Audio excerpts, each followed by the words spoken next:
its roots poisoned by pride and rebellion. The nation cried for revival, yet her cries were swallowed by idols, wealth, lust, power. Then, in the midst of this failing tree, Trump appeared like a storm, not rain to restore, but thunder to shake and lightning to expose what hid in darkness. Children, do you see? He was permitted to rise so what lay dormant would come forth. So corruption, division, and apathy would no longer sleep unseen. A storm does not heal, but it can awaken. That is why America must listen, not because Trump is holy, but because his presence is prophetic, a signal that the time of sleep has ended. And you, beloved, must take this seriously, for heaven showed me the danger of distraction. Many of you watch with curiosity, hungry for gossip, for speculation, for the next uproar, yet blind to deeper reality. If you treat this like entertainment, you will miss the call to repent. If you dismiss it as mere politics, you will shut your ears to the voice of God speaking through the storm. I beg you, linger here. Do not turn away. The words that follow are meant to ready you, to stir you, to keep your soul from drifting toward ruin. I do not speak for applause. I do not speak for agreement. I speak because the Lord branded this fire upon my heart and commanded me to warn you. America stands at a threshold, and her choice will shape not only her fate, but the fate of generations yet unborn. So now I call you, be steadfast, be attentive, be prayerful, for in the revelations ahead, the weight of this prophecy will... We are in the central city of Portland. Deus virtutum convertere et Domine converte nos. Respice de celo et vide et visita vineam istam et protegeam quam plantavit dextera tuam. Illustra faciem tuam et salvierimus. Benedicat vos omnipotens Deus, Pater, et Filius, et Spiritus Sanctus. My dear sons and daughters, I speak to you with lips that tremble and a heart pressed down by the weight of what has been revealed. What I am about to share does not come from opinion, nor is it shaped by the storms of politics. It is a burden laid upon my spirit by the hand of the Almighty. In prayer, in silence, in long nights before the cross, I received a message, a warning that cuts through the clamor of this age. And this warning, my children, concerns a man whose name is on countless tongues, whose presence divides households and nations, a man whose choices echo beyond his homeland. Yes, I speak of Donald Trump. Do not mistake my words for noise stirred by anger or flattery. Hear me with open hearts, because what is spoken now is a divine message America must not push aside. You who are listening, do not let your mind wander. Do not let your attention drift. This warning is not something to skim and forget. Stay with me. If you hear only a sliver, you may miss the weight of heaven's call. What is at stake is not one man's future, but the soul of a nation, and more still the testing of faith for multitudes across the earth. In my vision, I saw Trump at a crossroads. One path glowed faintly with righteousness, the other was wrapped in the shadows of pride and ruin. He trembled under a burden too heavy for any one person. Yet the Lord allowed him to stand there, not as a king in his own right, but as a vessel through whom the heart of a people would be made known. I heard voices rising around him, some blessing, some cursing, some calling for his fall, others lifting him almost to a Savior's place. Then the Lord spoke, "This man is not your Messiah. He is a mirror. Through him you shall see what lies hidden in your own hearts." My children, do you hear it? Trump is not the warning. He is the instrument that carries it. The true message is not about him, but about you, about America, about every soul that must now choose between the eternal kingdom and the crumbling kingdoms of men. The Spirit showed me America like a tree planted by living waters, once flourishing, fruitful, a shelter for many. Now I saw its branches brittle, its leaves fading, its roots poisoned by pride and rebellion. The nation cried for revival, yet her cries were swallowed by idols, wealth, lust, power. Then, in the midst of this failing tree, Trump appeared like a storm, not rain to restore, but thunder to shake and lightning to expose what hid in darkness. Children, do you see? He was permitted to rise so what lay dormant would come forth. So corruption, division, and apathy would no longer sleep unseen. A storm does not heal, but it can awaken. That is why America must listen, not because Trump is holy, but because his presence is prophetic, a signal that the time of sleep has ended. And you, beloved, must take this seriously, for heaven showed me the danger of distraction. Many of you watch with curiosity, hungry for gossip, for speculation, for the next uproar, yet blind to deeper reality. If you treat this like entertainment, you will miss the call to repent. If you dismiss it as mere politics, you will shut your ears to the voice of God speaking through the storm. I beg you, linger here. Do not turn away. The words that follow are meant to ready you, to stir you, to keep your soul from drifting toward ruin. I do not speak for applause. I do not speak for agreement.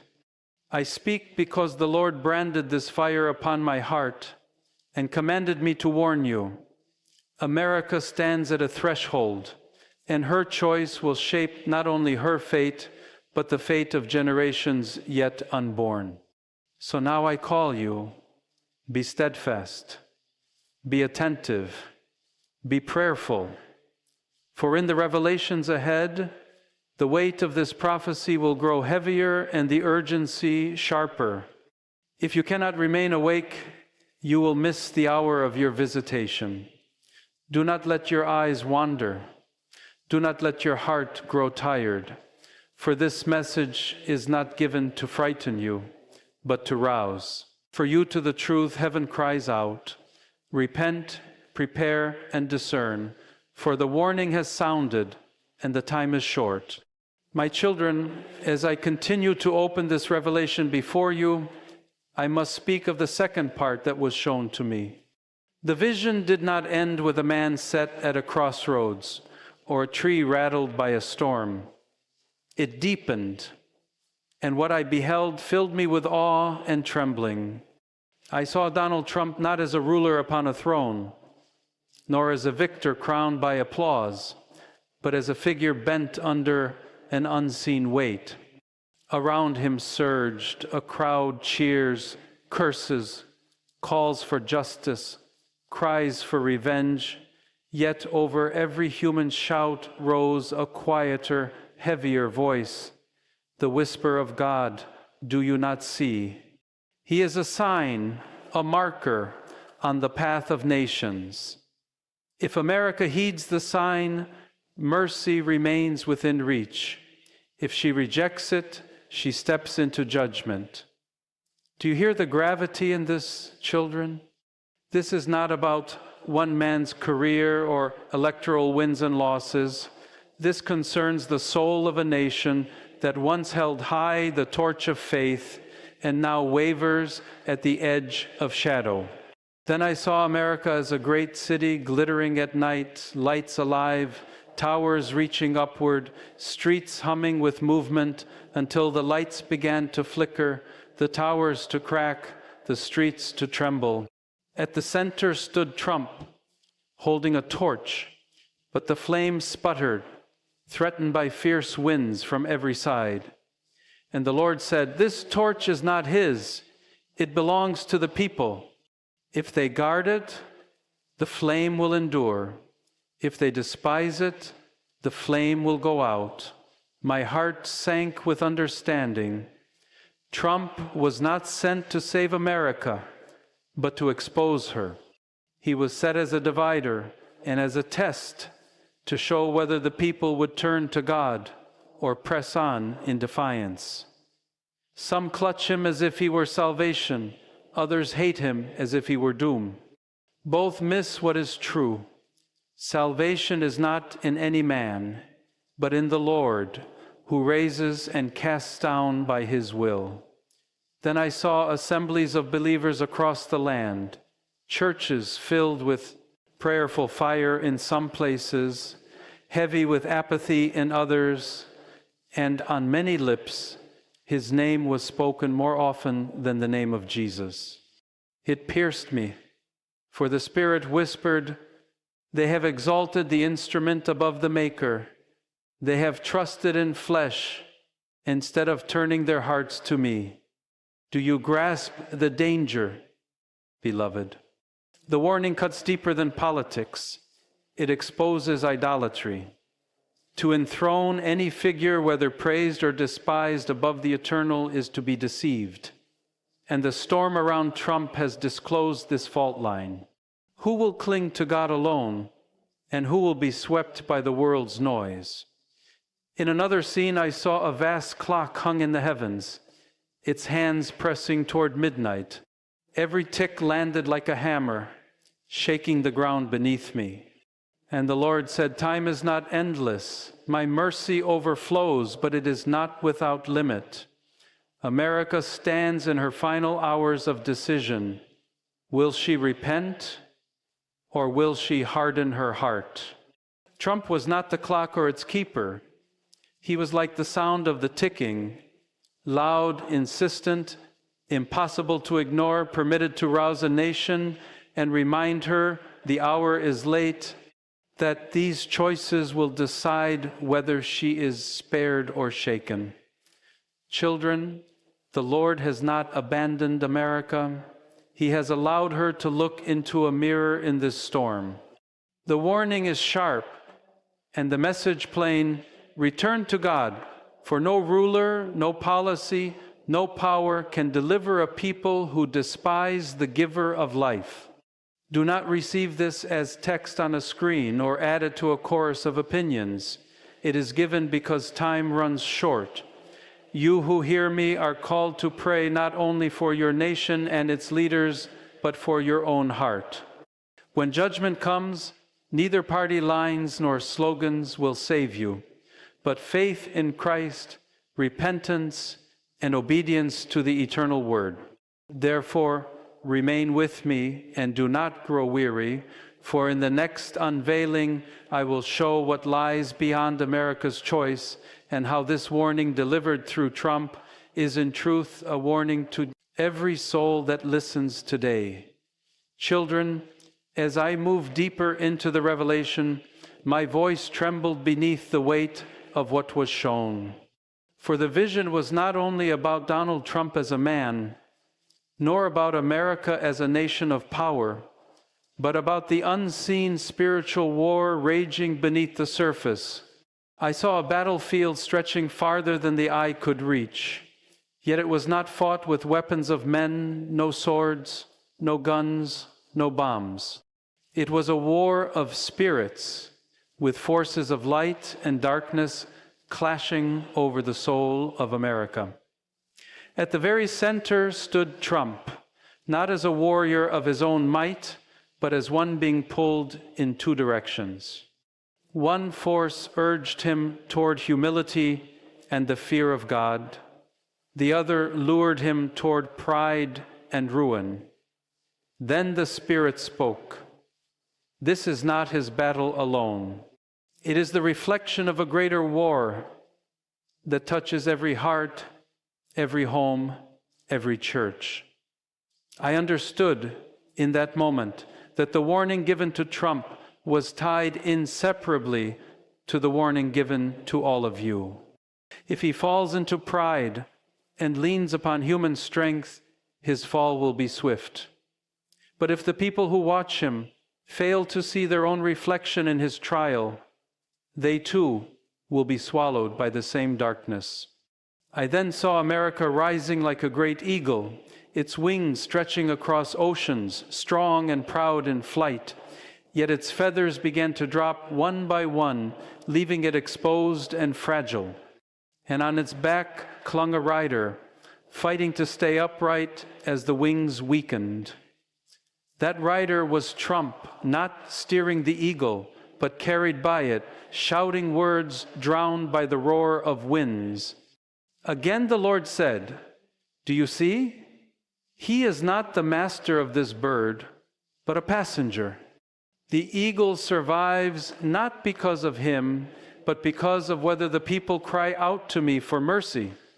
My heart broke, for I realized how misplaced the hopes of many have become. Some despise the rider and believe if he falls, the eagle will heal. Others exalt him and believe if he remains, the eagle will soar again. Both are mistaken. The eagle is sustained only by the hand of the Lord, and if America does not repent, both eagle and rider will fall together." The vision grew darker, and I saw a sea of faces, millions of Americans, gazing at glowing screens, fighting and dividing over Trump's name. Some lifted his image high like an idol, others destroyed it in hatred. Yet on both groups I saw chains around their wrists. The Spirit whispered, "They are bound by distraction, prisoners of division, slaves to the noise of this age. Children, how grave this is. For when people are bound by anger, pride, or misplaced hope, they cannot hear God's whisper. They cannot recognize the hour of their visitation. The enemy does not care whether you love or hate Trump, so long as you forget Christ in the process. That is why America teeters in danger. The enemy has turned eyes toward earthly battles while blinding hearts to the Eternal One. And yet, in the middle of the darkness, I saw a remnant. A small company of men and women bowed in prayer, not for Trump's success or defeat, but for God's mercy, for His will, for His kingdom to come. Their prayers rose like incense, forming a shield of light over the land, and the Lord said, "For the sake of these few, I will delay the full measure of judgment. But if they grow weary, if their voices fade, the storm will break without restraint." Beloved, this is the call for you who listen now. You are invited to be among that remnant to pray, not as the world prays, not as politics demand, but as heaven requires, with humility, repentance, and unshakable faith. Know this: Trump is only a signpost. America is one nation among many. The real battle is for your soul, your eternity, your faithfulness to the living God. The warning is not only for him, not only for leaders, but for every heart that hears. If pride rules you, you are no different than rulers who fall. If fear governs you, you are no different than nations trembling without God. And so the Spirit compels me, do not waste this hour. The storm clouds gather quickly. The trumpet is at the angel's lips, and the time for hesitation is gone. Hold fast to Christ, for He alone is the anchor when the earth shakes. Remain with me, for in the next revelation, I will unveil the aftermath that comes if America ignores this warning, and what I saw shook even the strongest within me. Children, the weight of the fourth vision pressed upon me with such force that even as I speak, my spirit trembles. For the Lord did not only show me the warning, he revealed what would follow if the call to repentance is ignored. I saw America as a shining city, towers reaching upward, streets bursting with noise and pride. Yet, in a moment, the lights dimmed, the towers shook, and cracks split the very foundations. And the Spirit said, "When a nation forgets the one who raised her, her glory turns to dust." I saw storms unlike any natural force, economic collapse that emptied homes, cities torn by unrest as neighbor turned against neighbor, leaders shouting from podiums but offering no answers. The eagle I had seen before now staggered, wings broken, unable to rise. Trump, once clinging to its back, now stood bewildered on the ground, powerless before the fury. It was not his fall alone that struck fear, but the fall of millions who had placed their hope in him rather than in the Lord. Understand this, beloved. Misplaced hope brings collapse not only in politics, but in spirit. The vision carried me further, and I saw families divided not just by politics, but by bitterness that poisoned their love. Churches, too, became battlegrounds, pulpits thundering not with the gospel, but with earthly disputes. Some pastors defended Trump as though salvation depended on him, while others hurled curses as though hatred were holiness. Both were blind, and the Spirit whispered, "Where my Son should be exalted, men exalt idols. Where my word should bring peace, it is wielded as a weapon for division." I fell to my knees in grief, for I saw Satan rejoicing not over one man's failure, but because an entire people lost sight of Christ. And I tell you with heaven's authority, if America tears herself apart through this blindness, she will collapse from within before any enemy touches her. The strongest armies will not shield her, the greatest wealth will not preserve her, and the proudest leaders will not save her. Then another scene unfolded. Trump seated among advisors, yet none could give true counsel. His face was troubled, his words confused. And the Lord said, "Behold the man who thought he could command destiny, yet now destiny commands him. Behold the leader who sought to rebuild, but cannot rebuild his own heart without me." This was not shown to shame him, but to remind all who watch, no leader, no matter how mighty, can guide a nation without divine wisdom.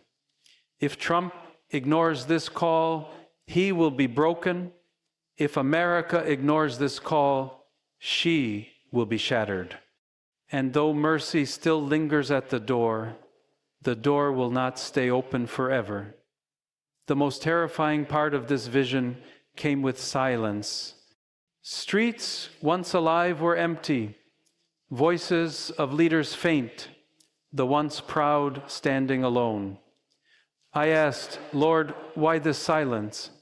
And he answered, "Because when a people refuse my voice in peace, they shall hear only the silence of judgment."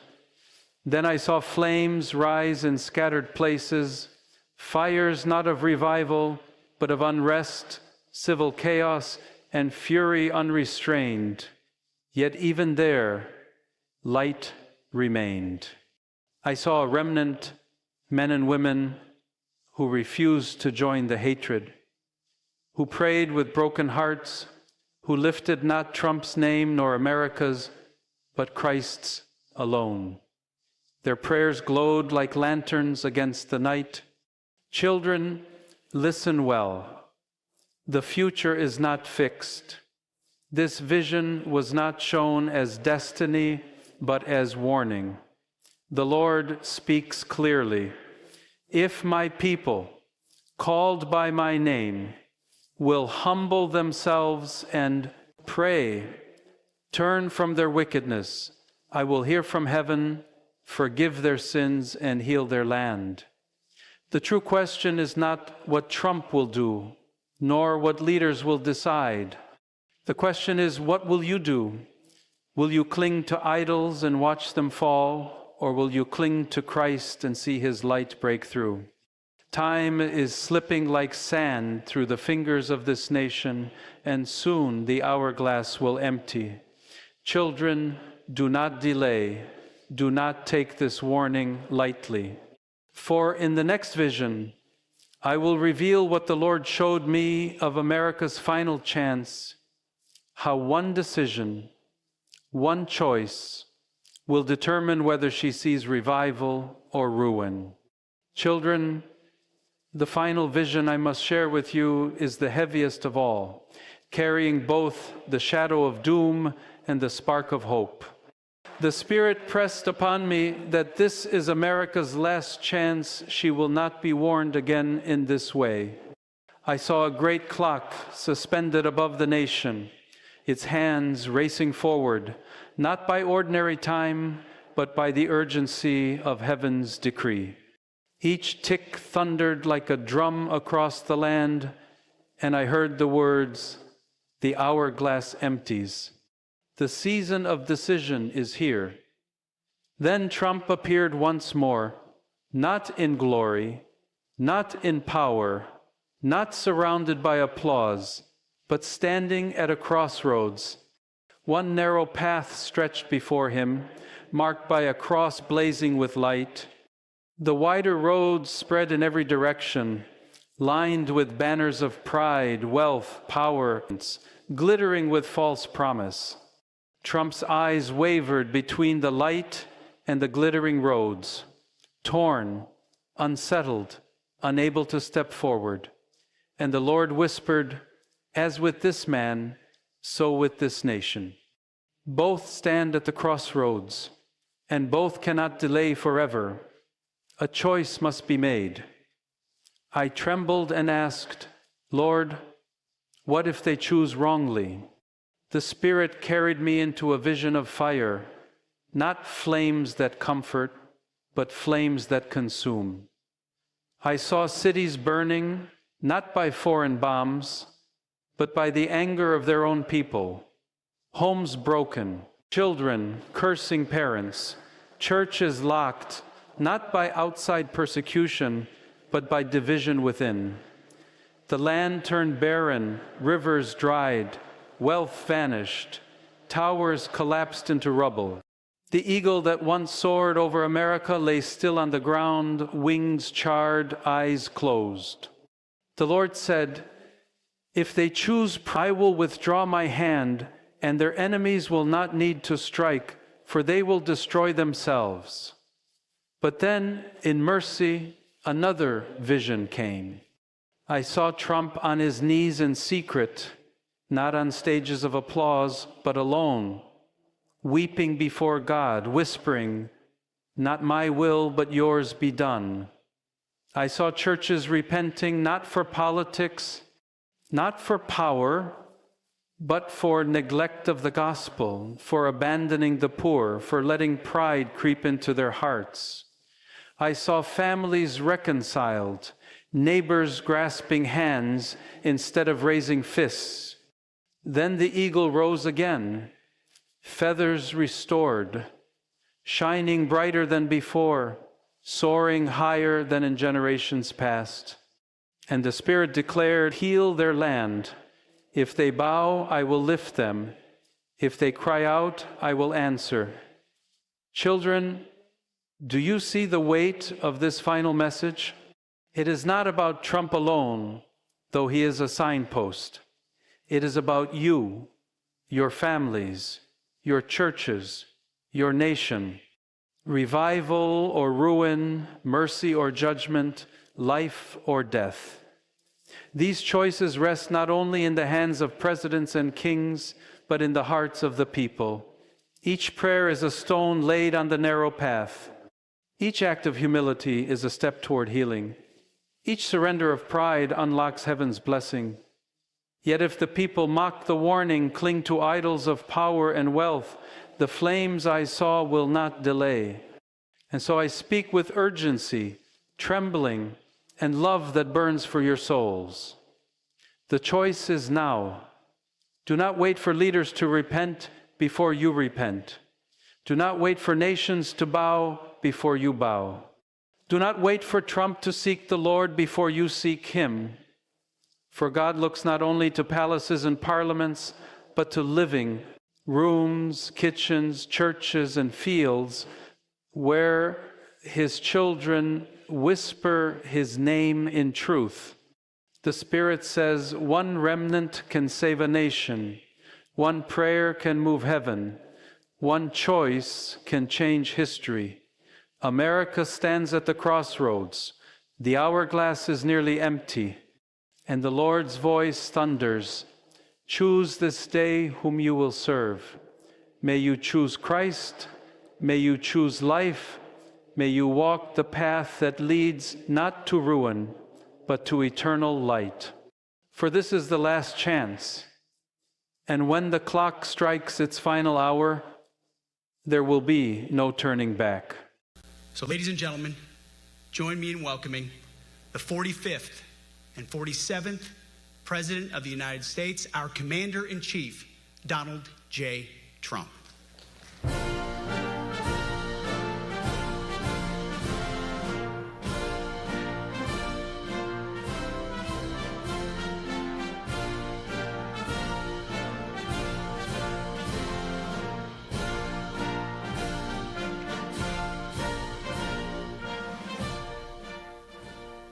Thank you very much, Pete.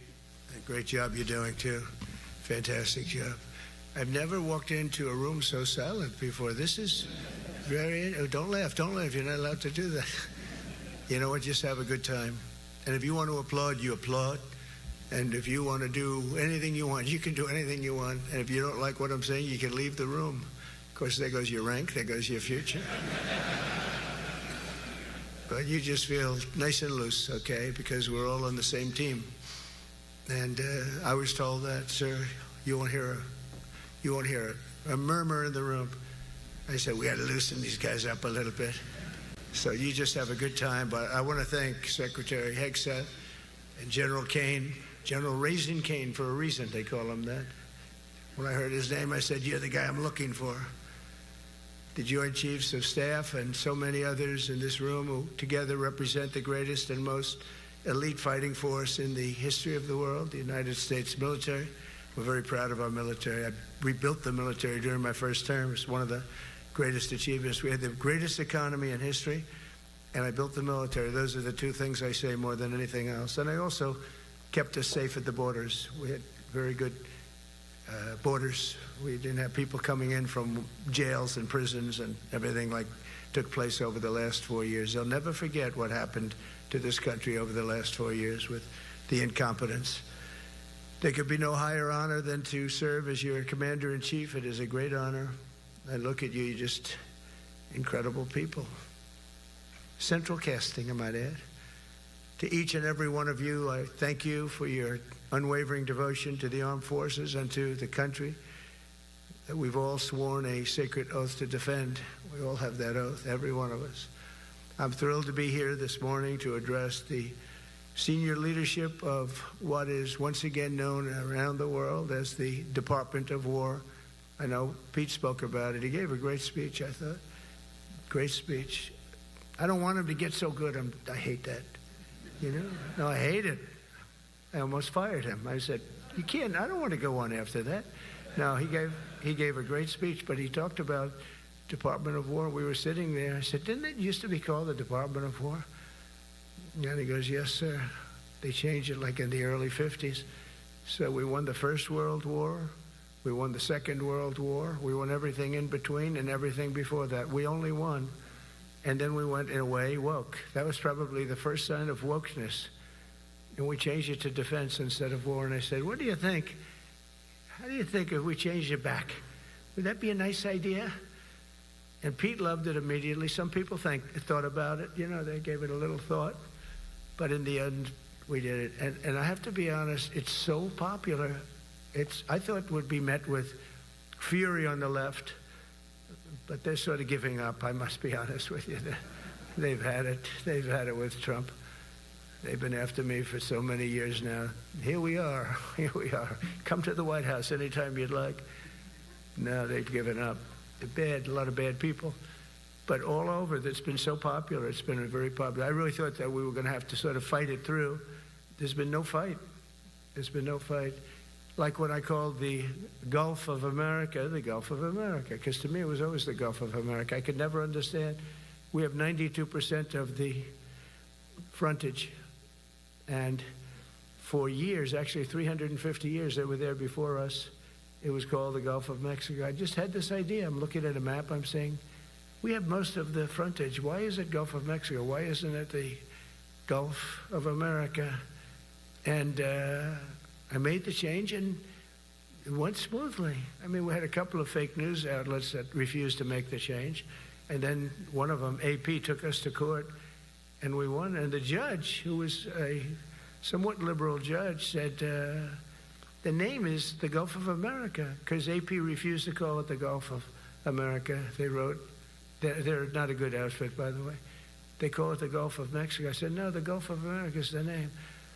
And the judge actually said that, in fact, you can't even go into the room because what you're doing is not appropriate. The name is the Gulf of America. Google Maps changed the name. Everybody did, but AP wouldn't, and then we won in court. How about that? Isn't that so cool?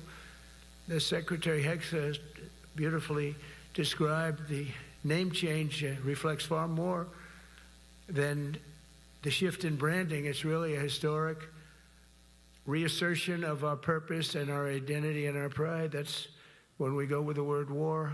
And you know, we want war because we want to have no wars, but you have to be there, and you know, sometimes you have to do it. I have settled so many wars since we're here. We're here almost 9 months, and I've settled 7, and yesterday we might have settled the biggest of them all, although I don't know. Pakistan, India was very big. Both nuclear powers, I settled that. But yesterday could be the settlement in the Middle East. That hasn't happened for 3,000 years. I said, how long have you been fighting? 3,000 years, sir. That's a long time. But we got it, I think, settled. We'll see. Hamas has to agree. And if they don't, it's going to be very tough on them. But it is what it is. But all of the Arab nations, Muslim nations have agreed. Israel has agreed. It's an amazing thing. It just came together. War is very strange, you know. You never know what's going to happen with war. The easiest one of them all is Putin. I said, number one, it's a war that would have never happened if I were president, if the election weren't rigged. If I were president, that war would have never happened. Not even a little chance. And it didn't happen for 4 years. But I knew Putin very well, and I thought that would be easy because I know him so well. Well, that one turned out to be the hardest of them all. We had some that were not settlable, and they all got settled. So if this works out, that we did yesterday with the Middle East, then that's more than a war. That's lots of wars. That's all combined. That's a lot of wars. Many of you were over there in many different capacities in many different countries. That's a big part of the earth. But if that works out, it would be 8+. I'm going to give myself 2 or 3 for that one. And then we just have the one to settle, and we have to settle it up with President Putin. And Zelensky, got to get them together and get it done. But the only way we can do that is through strength. I mean, if we were weak, they wouldn't even take my phone call. But we have extreme strength. We had the horror show in Afghanistan, which is really the reason I think that Putin went in. He saw that horror show by Biden and his team of incompetent people. And that showed, I think it gave him a path in. I wasn't there any longer. I watched that, and it was so horrible. I think it was the most embarrassing day in the history of our country. And now we're back. And that's it. We're not going to have any of that crap happen, I can tell you. That was terrible, so terrible. Together we're reawakening the warrior spirit, and this is a spirit that won and built this nation, and from the cavalry that tamed the Great Plains to the ferocious, unyielding power of Patton Bradley and the great General Douglas MacArthur. These are all great men, in this effort. We're a team, and so my message to you is very simple. I am with you, I support you, and as president, I have your backs 100%. You'll never see me even waver a little bit. It's the way it is. And that includes our great police officers and firemen and all of these people that are doing so well. Together over the next few years, we're going to make our military stronger, tougher, faster, fiercer, and more powerful than it has ever been before. I rebuilt our nuclear, as you probably know, but we'll upgrade that also and just hope we never have to use it. We have to hope we never have to use it, because the power of that is so incredible. I see things I don't think they'd show it to you. I really wouldn't want them to show it to you. But when you see the result of what's left, you never want to use that. Never, never, ever. We were a little bit threatened by Russia recently, and I sent a submarine, nuclear submarine, the most lethal weapon ever made. Number one, you can't detect it. There's no way. We're 25 years ahead of Russia and China in submarines. Russia's actually second in submarines. China's third, but they're coming up. They're coming up. They're way lower in nuclear too, but in 5 years they'll be equal. They're coming up. And you don't have to be that good with nuclear. You could have 1/20th what you have now and still do the damage that would be, that'd be so horrendous. But I announced that, based on his mention of nuclear, and it was really a stupid person that works for him mentioned the word nuclear, I moved a submarine or two, I won't say about the two, over to the coast of Russia, just to be careful, because we can't let people throw around that word. I call it the N-word. There are two N-words, and you can't use either of them. Can't use either of them. And frankly, if it does get to use, we have more than anybody else. We have better, we have newer, but it's something we don't ever want to even have to think about. But when somebody mentions it, that submarine started immediately thereafter. And it's just lurking, but I'm sure we're not going to have to use it. But it's an amazing, it's undetectable, totally. Ours is, theirs isn't. Theirs are totally detectable. We can detect them easily. We go right to the spot.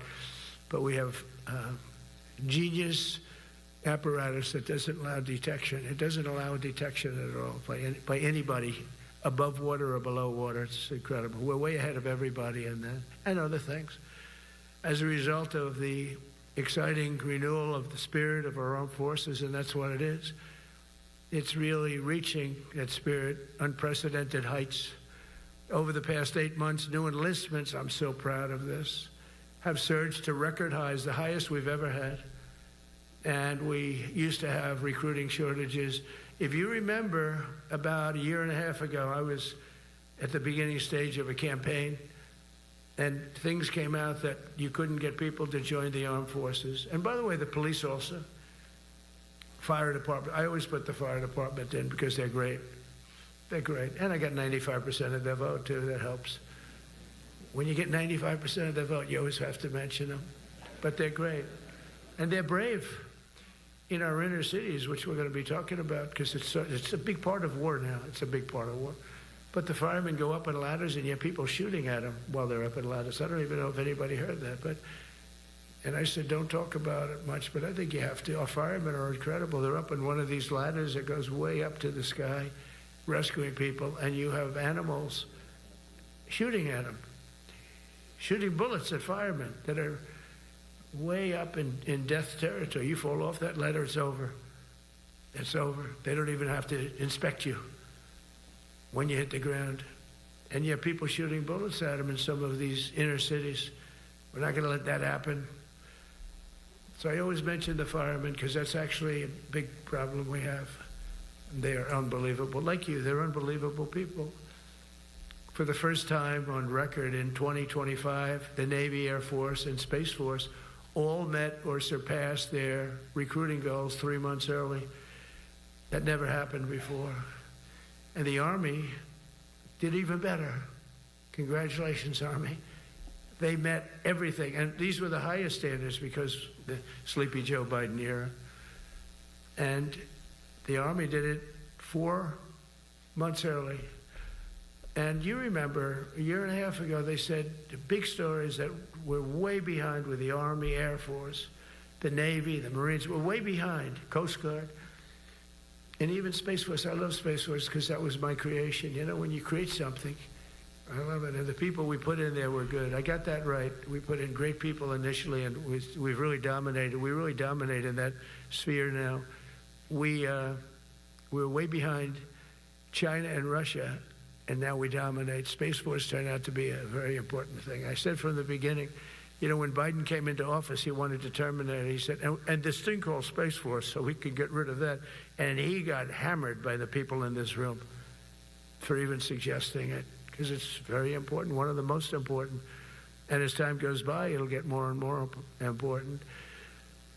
But we're now at 106% of our recruiting targets for the year, and that's the best in far more than a generation. And for the Marines, morale is so strong that the Marine Corps will meet its 2026 retention targets before the end of October, which never happens. And that's the earliest it's ever happened in the history of our country. And it makes you feel good, you know. I felt guilty. I'd go make a speech in front of never people like you. You are the leaders. But people, soldiers. And I felt embarrassed because there'd be stories about, you know, we couldn't fill up our Army, Navy, Air Force. We couldn't fill them up. And it was headlines. It was during Biden's 4 years. The auto pen. I call him the auto pen. It's, how would you like to have your thing signed by an auto pen? You know, when I have a general and I have to sign for a general because we have beautiful paper, the gorgeous paper, I said throw a little more gold on it. They deserve it. I want the A paper, not the D paper. We used to sign a piece of garbage. I said, this man's going to be a general, right? Yeah. I don't want to use this. I want to use the big, beautiful, firm paper. I want to use the real gold writing when you talk about the position, and they're beautiful. And, but how would you like to have that where some kid sitting in the back office is having it signed with an auto pen? I thought about it, and I thought about you people first, admirals, generals. I said, somebody works his whole life. He gets into maybe the academies or wherever, but however you got there, and you go through years of work, and now you become an admiral or a general or whatever. And when you do, the President of the United States signs your commission, as you know, and that commission is beautifully displayed. And I sign it. Actually, I love my signature. I really do. Everyone loves my signature. But I signed it very proudly, and I always think to myself, how can you have an auto pen sign this? It's just so disrespectful. To me, it's just totally disrespectful. And it turned out that almost everything he did was signed by auto pen, except for when he gave his son, Hunter, pardon. He signed that one. And that's actually the worst signature I've ever seen. That was the bad. The auto pen looks much better. But as leaders, our commitment to every patriot who put on the uniform is to ensure that American military remains the most lethal and dominant on the planet, not merely for a few years, but for the decades and generations to come, for centuries. We must be so strong that no nation will dare challenge us, so powerful that no enemy will dare threaten us, and so capable that no adversary can even think about beating us. And we've had it recently. I had India and Pakistan were going at it, and I called them both. And in this case, I used trade. I'm not going to trade with you. You start two nuclear nations, big nuclear. And no, you cannot do that. I said, yes, I can. You go into this frickin' war that I'm hearing about. You know, actually, they just shot down 7 planes. 7 planes, it was starting. There's a lot of bad blood. And I said, you do this, there's not going to be any trade. And I stopped the war. It was raging for 4 days, but that was just the beginning. And we stopped it. It was a great thing. And the Prime Minister of Pakistan was here, along with the field marshal, who's a very important guy in Pakistan, and he was here 3 days ago. And I didn't even realize it as beautifully as he said it, but he said that to a group of people that were with us, 2 generals, but a group, he said, this man saved millions of lives because he saved the war from going on, and that war was going to get very bad, very, very bad. President Trump saved millions and millions of lives. That was a bad war. And I was very honored. I loved the way he said it. Susie Wiles was there. She said that was the most beautiful thing. But we saved a lot of them. Saved a lot of them. Even in Africa, we saved the Congo with Rwanda. They've been fighting for 31 years, 10 million people dead. I got that one done. And very proud of it. So if this works out, we'll have 8 in 8 months. That's pretty good. Nobody's ever done that. Will you get the Nobel Prize? Absolutely not. They'll give it to some guy that didn't do a damn thing. They'll give it to a guy that wrote a book about the mind of Donald Trump and what it took to solve the wars. And he'll get the Nobel Prize will go to a writer. No, but well, let's see what happens. But it's be a big insult to our country. I will tell you that. I don't want it. I want the country to get it. But it should get it because there's never been anything like it. Think of it. So if this happens, I think it will. I don't say that lightly because I know more about deals than anybody. This is what my whole life was based on. And they can change, and this can certainly change. But we have just about everybody. We have one signature that we need, and that signature will pay in hell if they don't sign. I hope they sign for their own good and we create something really great. But to have done 8 of them is just like such an honor. And then we have Putin and Zelensky. The easiest one of them all. I said, that one I'll get done. I thought that was going to be first. The others are much harder, some of them. Azerbaijan this was going on for 36 years. They said, it's not solvable, sir.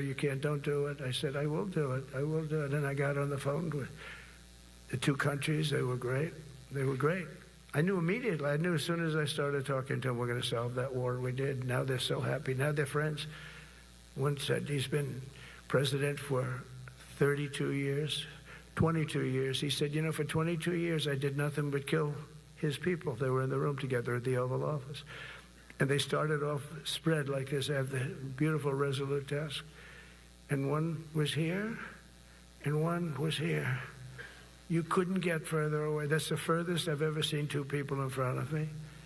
And as the hour went by, they got closer, closer, closer. And at the end of the hour, we had it done. And they hugged and hugged and hugged. And I said, that's so nice, and you're going to remain friends. And I spoke to them, one of them the other day. He said, no, he's now my friend. But for 22 years, he's been the head of Azerbaijan for 22 years. And the other guy, great guy too, 7. And that war, that was a war that was not solvable. He said for 7 years. The other one said for 22 years. All I did was kill his people. That's all I've done. I said, well, we're going to put a stop to that. So we solved that. So it's a great thing. It's a great feeling. You're saving Kosovo and Serbia. You're saving so many lives doing this if you can do it. But our people deserve nothing less than the very best, and we're never going to let them down.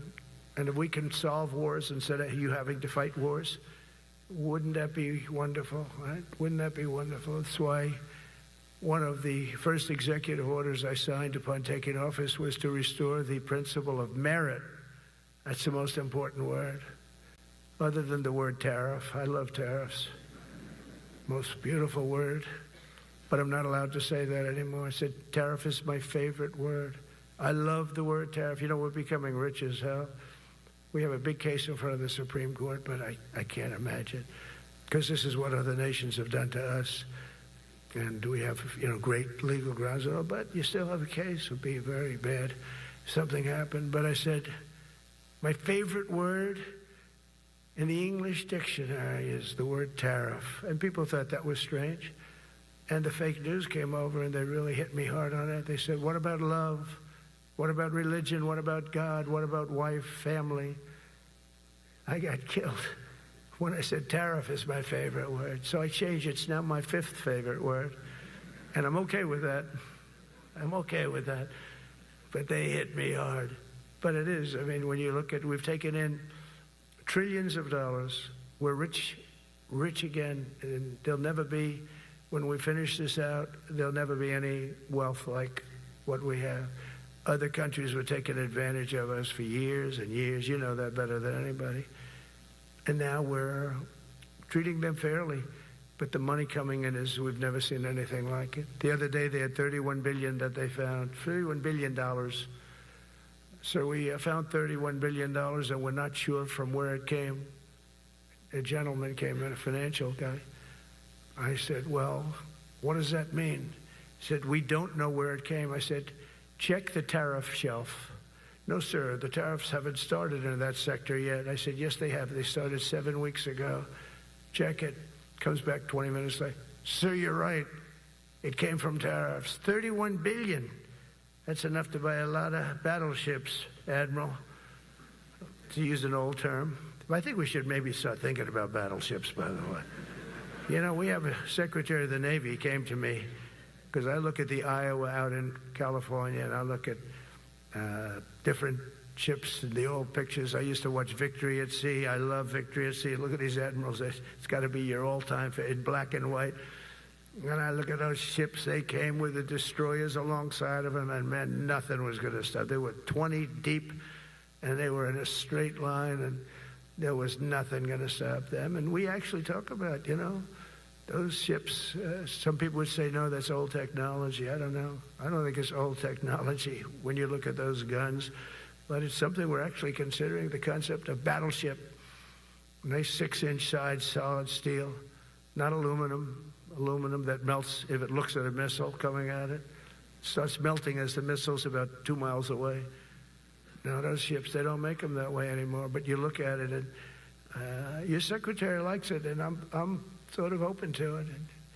And bullets are a lot less expensive than missiles. A lot of reasons. I should take a vote, but I'm afraid to take that vote because I may get voted out on that one. But I tell you, it's something we're seriously considering. There were powers. There were big powers. They were just about as mean and scary as you could be. And so we're looking at that. One of the biggest cases that we won was the decision of the United States Supreme Court to allow us to proceed on the word merit. Merit. So those two words are right up there. So this is, I would say, the opposite if you ask for a definition. The opposite of political correctness. We went through political correct where you had to have people that were totally unfit to be doing what you're doing for many reasons. I won't get into them. But for many reasons, they were unfit. Now, it's all based on merit. That was such an unbelievable decision. I didn't expect we were going to win that one. We went in. We said we needed it. We went in for colleges, you know, where kids with a C average are getting into the best colleges, and the kids with A averages won't get in. And kids with the highest boards and the highest marks and the best marks couldn't get into the best schools. And people that had not good boards and not very good marks, I mean, okay, but nothing special, they were getting into our best colleges. I said, this is just crazy. You can't run a country like this. And it was lingering for years, and it got to the Supreme Court, and we won that decision. Merit, everything's based on merit. You're all based on merit. We're not going to have somebody taking your place for political reasons because they are politically correct, and you're not. We take the people that are going to do the best job. That's all. It's very simple. And that's the way our country was built. We were built on merit. We got away from it for a long time. And everyone understands it. And it was done. It was approved. I give great credit to the Supreme Court because I thought they had tremendous courage. I didn't think they'd do that. That was tremendous. I give them maybe for that decision almost more than anything because it's a hard decision to make. It's really hard. The apparatus of our country was not set up for merit. It was set up for political correctness.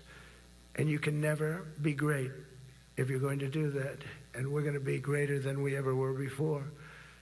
We're bringing back a focus on fitness, ability, character, and strength. And that's because the purposes of American military is not to protect anyone's feelings. It's to protect our republic.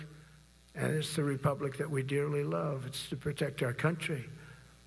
We will not be politically correct when it comes to defending American freedom. And we will be a fighting and winning machine. We want to fight. We want to win. And we want to fight as little as possible. You have to count on people like me to keep you out of wars, because we don't want to go into wars. Many of the wars that I just told you about, we could have entered those wars and settled them in a different way, lose a lot of our troops.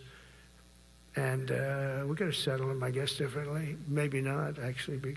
Actually, you might not have been able to settle them. We just would have been in the middle of a lot of firepower. But when we do need it, you're going to be so ready. And you know it. But very importantly, with that goal in mind, I've committed to spending over $1 trillion on our military in 2026, and that's the most in the history of our country. $1 trillion, that's a lot of money. I hope you like that. Ma'ams and sirs, I hope you like it. That's a hell of a lot of money. We have the best of everything. Every branch is seeing major investments, and as I announced in the Oval Office in March, we are rapidly moving forward with the first ever 6th generation fighter jet. I didn't name it. I did not name it. Boeing came in and they said, "Sir, this is our submittal. It's the greatest fighting jet ever done." And you know, they're testing all these planes. All the companies are testing, and this one tested like through the roof. And they said, "We'd like to name it the F-47. I said, "All right, let me think about it." Then after thinking for about 2 seconds, I said, "Okay." You know what that means, 47. I'm 47. So I'm 45, 46, and 47, yeah, if you think about it. I just don't want the credit for 46. I don't want to have their open borders and people coming in from all over the world, including jails and mental institutes. I don't want that on my record, but I like having it.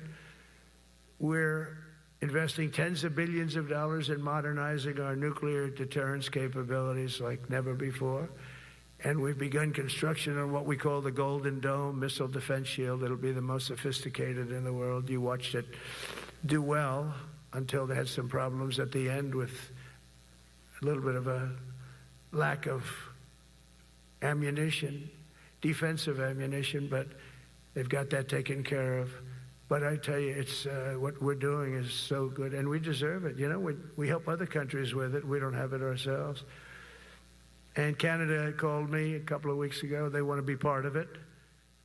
To which I said, "Well, why don't you just join our country? You become 51, become the 51st state, and you get it for free." So I don't know if that made a big impact, but it does make a lot of sense. It actually makes, because they're having a hard time up there in Canada now, because as you know, with tariffs, everyone's coming into our country. We have more investment than we've ever had before, $17 trillion coming in. As an example, in 4 years, Biden didn't have $1 trillion. We have $17 trillion more than that in 8 months coming in. And they're coming in from Canada, Mexico, from Europe, from all over. AI, auto plants. Everybody's coming back to the United States. Under my budget, we will be expanding the U.S. Navy by at least 19 ships next year, including submarines, destroyers, assault ships, and more. And it's going to be much more than that as we go along, because we basically don't build ships anymore. We do build submarines, but we don't build ships. Do you know in the Second World War, they were freighters and different types, but we were doing a ship a day. And now we don't do ships. And I'm not a fan of some of the ships you do. I'm a very aesthetic person, and I don't like some of the ships you're doing aesthetically. They say, "Oh, it's stealth." I say, "That's not stealth. An ugly ship is not necessary in order to say you're stealth." By the way, the B-2 bombers were incredible. That is stealth. They went into that. I was with General Cain and Pete were in we call it the war room, but we're watching them go in, and they were totally untouched. They were not seen. They were literally not seen. They dropped their bombs. They hit every single one of them, hit its target. It was total obliteration. CNN, when we came back, fake news CNN, oh, their camera just went off. Look, you know, their camera, every time I mention it, they turn the camera off because it's never good.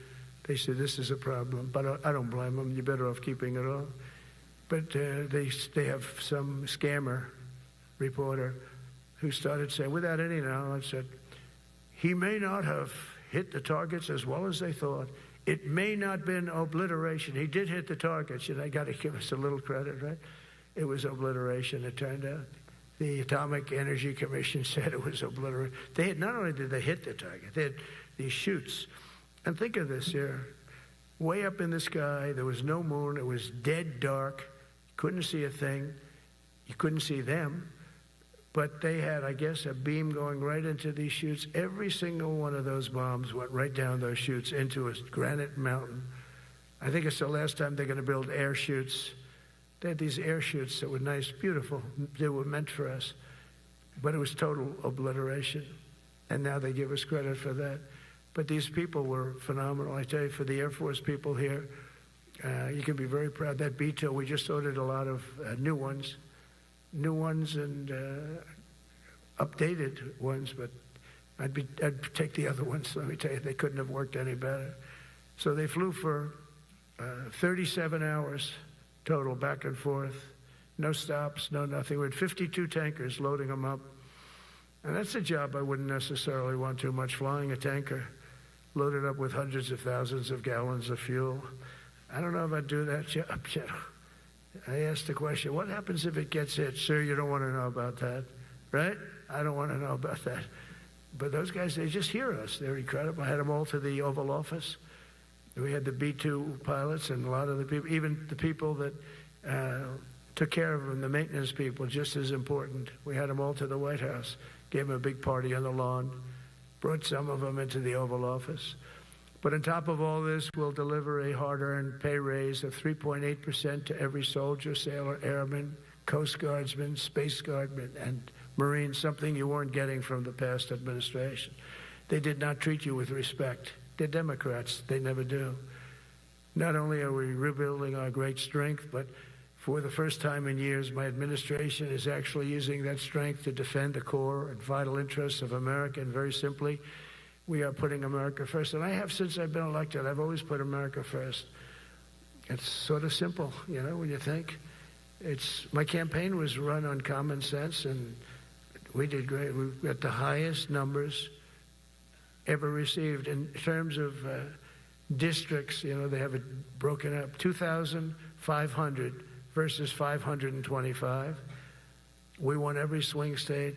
We won the popular vote. We won everything. We won everything. You have to take a look at the map. It's almost entirely red, except there's a little blue line on each coast, and I think that's going to disappear too. We did really great, and part of it is because of our success with the military, the rebuilding of the military, the vote that I got from the military, and they're vicious people, you know, that we have to fight, just like you have to fight vicious people. Mine are a different kind of vicious, but they spread all these horrible, you know, they made up statements and said what I said about everything, but even about the military. But fortunately, the military didn't believe it. It's hard. You know, they make up a statement and they said, you say it. We had 25 people that said he never said that. 25. We had 25 affidavits. And they said, well, we're going with it anyway. You know, these sleazebags. And that's why the press is really losing all power, because people aren't believing it. We need an honest press. We need borders. We need borders. We need an honest press. We need fair elections. I mean, those three things. And we don't have an honest press. We have a really corrupt press.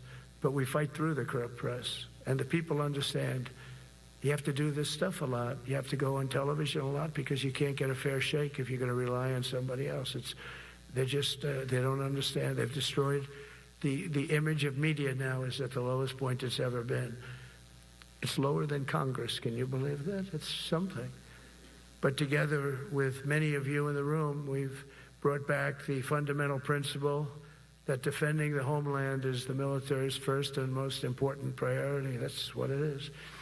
Only in recent decades did politicians somehow come to believe that our job is to police the far reaches of Kenya and Somalia, while America is under invasion from within. We're under invasion from within. no different than a foreign enemy, but more difficult in many ways because they don't wear uniforms. At least when they're wearing a uniform, you can take them out. These people don't have uniforms. But we are under invasion from within. We're stopping it very quickly. After spending trillions of dollars defending the borders of foreign countries, with your help, we're defending the borders of our country from now on. We're not going to let this happen. Biden let people come in from prisons, mental institutions, drug dealers, murderers. You know, we had 11,488 murderers allowed into our country by this guy who had no clue. He had no clue. He shouldn't have been there in the first place, but he had no clue. The people that ran the office, the White House, were people that surrounded him, radical left lunatics that are brilliant people, but dumb as hell when it came to policy and common sense. And they allowed people from all over the world, from the Congo. They opened up prisons in the Congo. They came into our country totally unmatched, unvetted, unchecked. And from all over South America, not just South America. You know, you think South America, no, but from all over. A lot came in from Venezuela. Venezuela emptied its prison population into our country. That's why they have Tren de Aragua, one of the worst gangs ever. But we took care of them. We took good, strong care of them. And I just want to thank the National Guard in Washington, D.C. It's embarrassing to say this. Now I can say it because we solved it. But Washington, D.C. was the most unsafe, most dangerous city in the United States of America. And to a large extent, beyond. And beyond that. You go to Afghanistan, they didn't have anything like that. You go to countries that you would think there's problems, they didn't have that. And now Washington, D.C., after 12 days of serious, serious intensity, we took out 1,700 career criminals. If you have 5 career criminals, they can make your numbers look very bad because they'll commit many crimes a day. But we took out 1,700, and they took them out. There was no doubt who the boss was. They did an unbelievable job. Then they started even cleaning. I said, I don't want them doing that, sir. They were cleaning it up. I drove through it 2 days ago. It was beautiful. People are walking down the street holding hands, man and wife, coming from Iowa. They're not worried about being shot. Washington, D.C. is now a safe city. In fact, I went out to dinner with my crew. I haven't done that. In theory, I wouldn't do it. And I felt totally safe. And nobody's been attacked. Nobody's been hurt. Washington, D.C. went from our most unsafe city to just about our safest city in a period of a month. We had it under control in 12 days, but give us another 15, 16 days. It's perfect. And people other than politicians that look bad, they think, you know, the Democrats run most of the cities that are in bad shape. We have many cities in great shape too, by the way. I want you to know that. But it seems that the ones that are run by the radical left Democrats, what they've done to San Francisco, Chicago, New York, Los Angeles, they're very unsafe places. And we're going to straighten them out one by one. And this is going to be a major part for some of the people in this room. That's a war, too. It's a war from within. Controlling the physical territory of our border is essential to national security. We can't let these people in. You know, we had no people enter in the last 4 months. 0. Even I can't believe that. You know, we had millions coming in, pouring in. 25 million all told. And of those 25 million, many of them should never be in our country. They would take their worst people and their people from prisons and jail, and they'd put them in a caravan, and they'd walk up. CNN was interviewing one person. Oh, why are you coming? I want freedom. Good. Were you in jail? Yes. For what? Murder. He said, you had to see this anchor, a young woman. She's like, I couldn't believe. She'll probably lose her job. But because the left doesn't want to hear that. But we're running it based on common sense and based on love of our country. But I want to salute every service member who has helped us carry out this critical mission. It's really a very important mission. And I told Pete we should use some of these dangerous cities as training grounds for our military, National Guard, but military. Because we're going into Chicago very soon. That's a big city. with an incompetent governor, stupid governor, stupid. They threw him out of his family business. He was so stupid. I know the family. He becomes governor. He's got money. Not money that he made, but he ran for governor, he won, and now he criticizes us all the time. And last week they had 11 people murdered, 44 people shot. The week before that they had 5 people murdered, 28 people shot. Every weekend they lose 5, 6. If they lose 5, they're considering it a great week. They shouldn't lose any. You shouldn't lose any. This is civilization. And he's always up there saying, we're in very good shape. We don't need the military. No, they need the military desperately. How about Portland? Portland, Oregon, where it looks like a war zone. And I get a call from the liberal governor. Sir, please don't come in. We don't need you. I said, well, unless they're playing false tapes, this looked like World War II. Your place is burning down. I mean, you must be kidding. Sir, we have it under control. I said, you don't have it under control, Governor, but I'll check it, and I'll call you back. I called her back. I said, this place is a nightmare. Probably, it's certainly not the biggest, but it's one of the worst. It's brutal. They go after our ICE people, who are great patriots and tough job, too, but they love it. They love it because they're cleaning up our country. And so you look at some of the things where they took over parts of Seattle. They actually took over a big percentage of Seattle. Think of that. You remember that. That was a while ago. And I sent in the troops, and they were gone. As soon as I sent them in, when we send in the troops, if you have a real leader that says you got to do what you have to do, I put that out the other day. You got to do what you got to do, because we don't want our people hurt as they stand by. I was watching during Biden, there were troops standing up like this, brave, standing up at attention, the way I should stand all the time.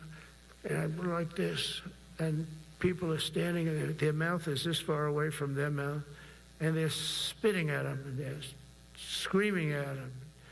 And that soldier standing there, he wants to knock the hell out of the person, but he's not allowed to do anything.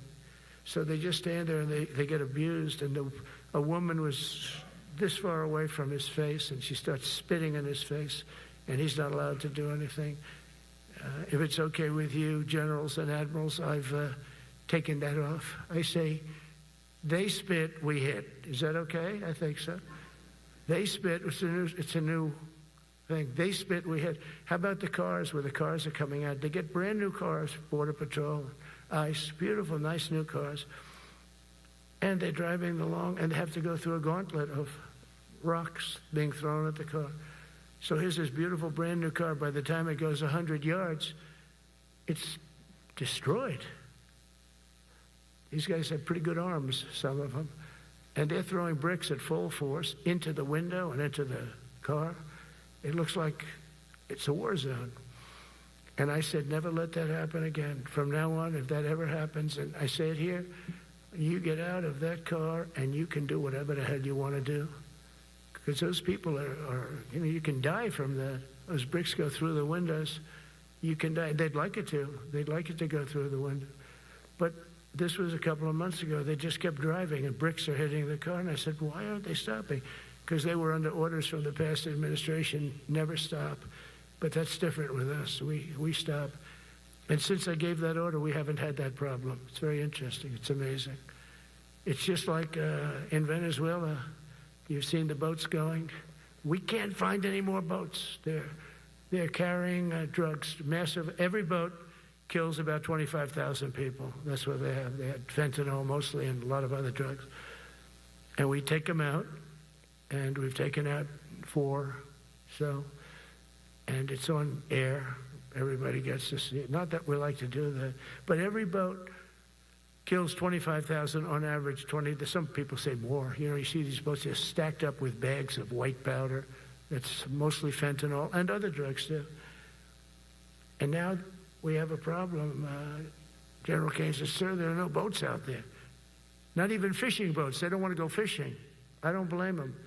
There'll be no fishing today. But it's amazing what strength will do, because what we want to do is stop drugs from flowing into our country. It's destroying. We lost 300,000 people died last year. Everybody knows friends, many friends probably, that you lost a child, or adults too, but you lost a son or daughter because of what's coming into our border.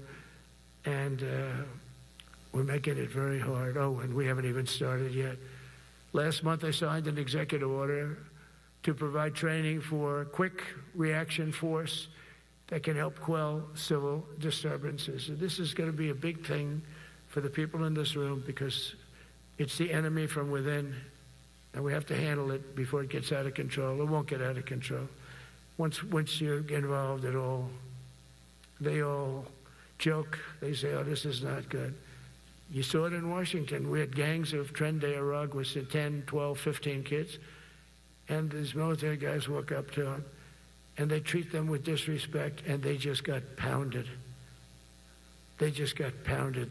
The gang just pounded, then thrown into paddy wagons and taken back to their country. Some are so dangerous we don't want to even do that because we don't want to, some of stone cold murderers, we don't have the confidence. Even though they're not coming back very easily, we don't have the confidence. We put them in jails. But these service members are following in a great and storied military tradition, from protecting frontier communities to chasing outlaws and bandits in the Wild West. And our history is filled with military heroes who took on all enemies, foreign and domestic. You know that phrase very well. That's what the oath says, foreign and domestic. Well, we also have domestic. George Washington, Abraham Lincoln, Grover Cleveland, George Bush, and others all used the armed forces to keep domestic order and peace. Many of our leaders used the military to keep peace. Now they like to say, oh, you're not allowed to use the military. And you know what the people say? The people in those cities where they're being raped and shot and beat up, you know what they say? We love the military. You ever see where they interview the people on the street? I've never seen somebody say they don't, unless they're radical and paid off, because a lot of these insurrectionists are paid by, whether it's Soros or other people, but they're paid by the radical left. So today I want to thank every service member from general to private who has bravely helped us secure the nation's capital and make America safe for the American people. It's amazing. The whole world is watching. Everybody in the White House, they come up to me, young women, sir, thank you. I know immediately what they're thanking. They don't have to say it. They walk to work now to the White House. We haven't had a crime in Washington in so long because we got the careers. We call them the careers. We got these lunatics out, and they'll never be any good. You know, I hate to tell this to the liberal media. You could spend time with them. You could do whatever you want. You could send them to the finer schools, which they couldn't get into anyway. Mentally, they couldn't get in. But no matter what you do, they'll never be good. They're bad.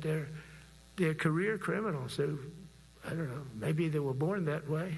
Some people don't like me to say that, but maybe they were. Certainly some were. Together with the leaders here today, we're also restoring a needed focus on defeating threats in the Western Hemisphere. Throughout this region, cartel terrorists have been allowed to wage a relentless campaign of death and destruction on our country, all because we had weak leadership on top. And we did a great job with it first term, but this is something else what we're doing now. We're taking it to the next level, probably next level times 3. But we had COVID come up, and we had to take care of that. We did a great job with COVID. We had the therapeutics. It's just Regeneron. So many things we did for COVID, but we had to focus on that, and every other country in the world was being decimated by COVID. So we had to change gear a little bit to take care of that. But under our leadership, the military is now the knife's edge in combating this sinister enemy. We have to put the traffickers and cartels on notice, and we've done that. And we put them, a lot of them, we've called them a terrorist organization, which is actually a big thing to do. Nobody's done it, but I've done it with a lot of them. It gives you a tremendous advantage. If you try to poison our people, we will blow you out of existence, because that's the only language they really understand. That's why you don't see any more boats on the ocean. You don't see any boats. Around Venezuela, there's nothing. As president, I will never hesitate to defend our people from threats of of violence from the horrible plague that's taking place from within. The Iran nuclear power, the Iran, all of the great power that we thought existed, we blew it out to kingdom. We took advantage of it, and we just really took advantage of it, and it was a beautiful thing to see, and that's what military power can achieve.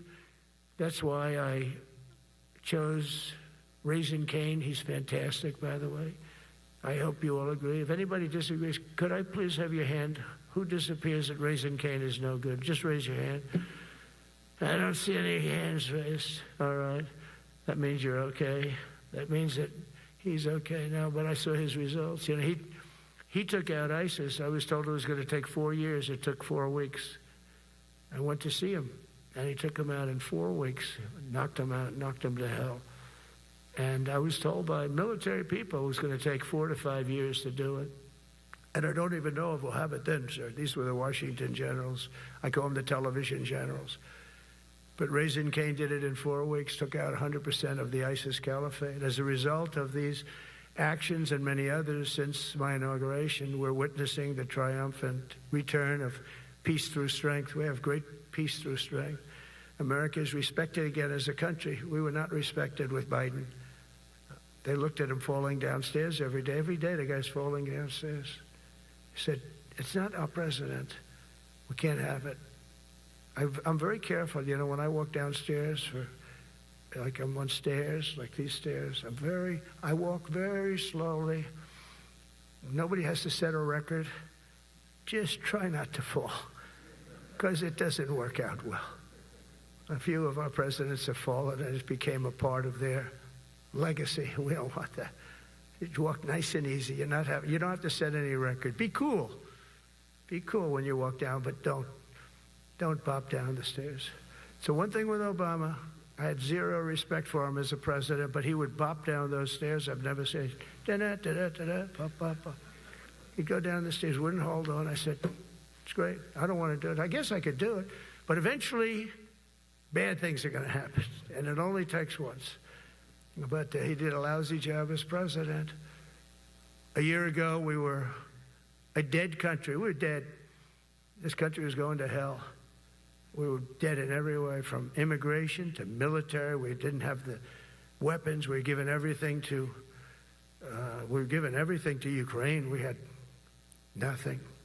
And by the way, I have to tell you, now, as you know, I went over and I met with NATO, and NATO raised from 2 to 5, which everyone said 5% of GDP. Millions and now trillions of dollars are pouring in. They didn't pay the 2% because they know we were there to pay it. And now they paid the 5%. That's trillions of dollars. And we're not spending any money on that war, not 10 cents. We sell our equipment to NATO. NATO pays us for the equipment, and they give it to Ukraine or whoever they give it to. They can keep it, but we're not involved. We have no money going out. Biden gave $350 billion. Not sustainable. $350 billion. And we have a war that should have never started. But we're not doing that anymore. So I just want you to know we're selling equipment. Our people are buying equipment. They are buying the equipment at full price, a fair price. So I don't want to say we're making money, because I don't want to be making money on a war. It's too many people dying. They're losing 7,000 soldiers a week. A lot of them are Russian soldiers, but between the two countries, mostly soldiers, by the way. Sometimes, you know, in Kiev, they'll lob a missile in or some drones in, kill some people. But mostly it's soldiers. Russia and Ukraine are losing 7,000 souls. And, you know, they're not American. They're not us. They're not you. We have a special obligation. But they're soldiers. They're young people. They leave their parents. They wave goodbye. And then 2 days later, they're blown up so unnecessarily. And so that's the primary reason I want to get it done. We got to get it done. It's crazy what's going on. That's the worst war that there's been since World War II. The number of soldiers that are being killed there is just crazy. From 5,000 to 7,000 soldiers die a week. Think of that. So I think we'll get that done. But that's turned out to be the toughest one. I'm so disappointed in President Putin. I thought he would get this thing over with. He should have had that war done in a week. And I said to him, you don't look good. You're 4 years fighting a war that should have taken a week. Are you a paper tiger? And it's a shame. But I think eventually we'll get that one done, just like in theory, I want to knock on wood, because you never know. It's like we're going to have the Middle East done, which is actually a much harder thing to do. I mean, thousands of years. But we have to get that war done. So now just think of it, we're a dead country. I was with the King of Saudi Arabia, a great guy. I was with the Emir of Qatar.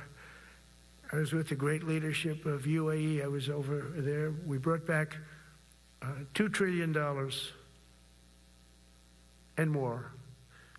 They ordered 200 planes, Boeings. They ordered so much, and they were great. But they all said essentially the same thing. They said, 1 year ago, you were a dead country, and now you're the hottest country anywhere in the world. We're the hottest country in the world right now.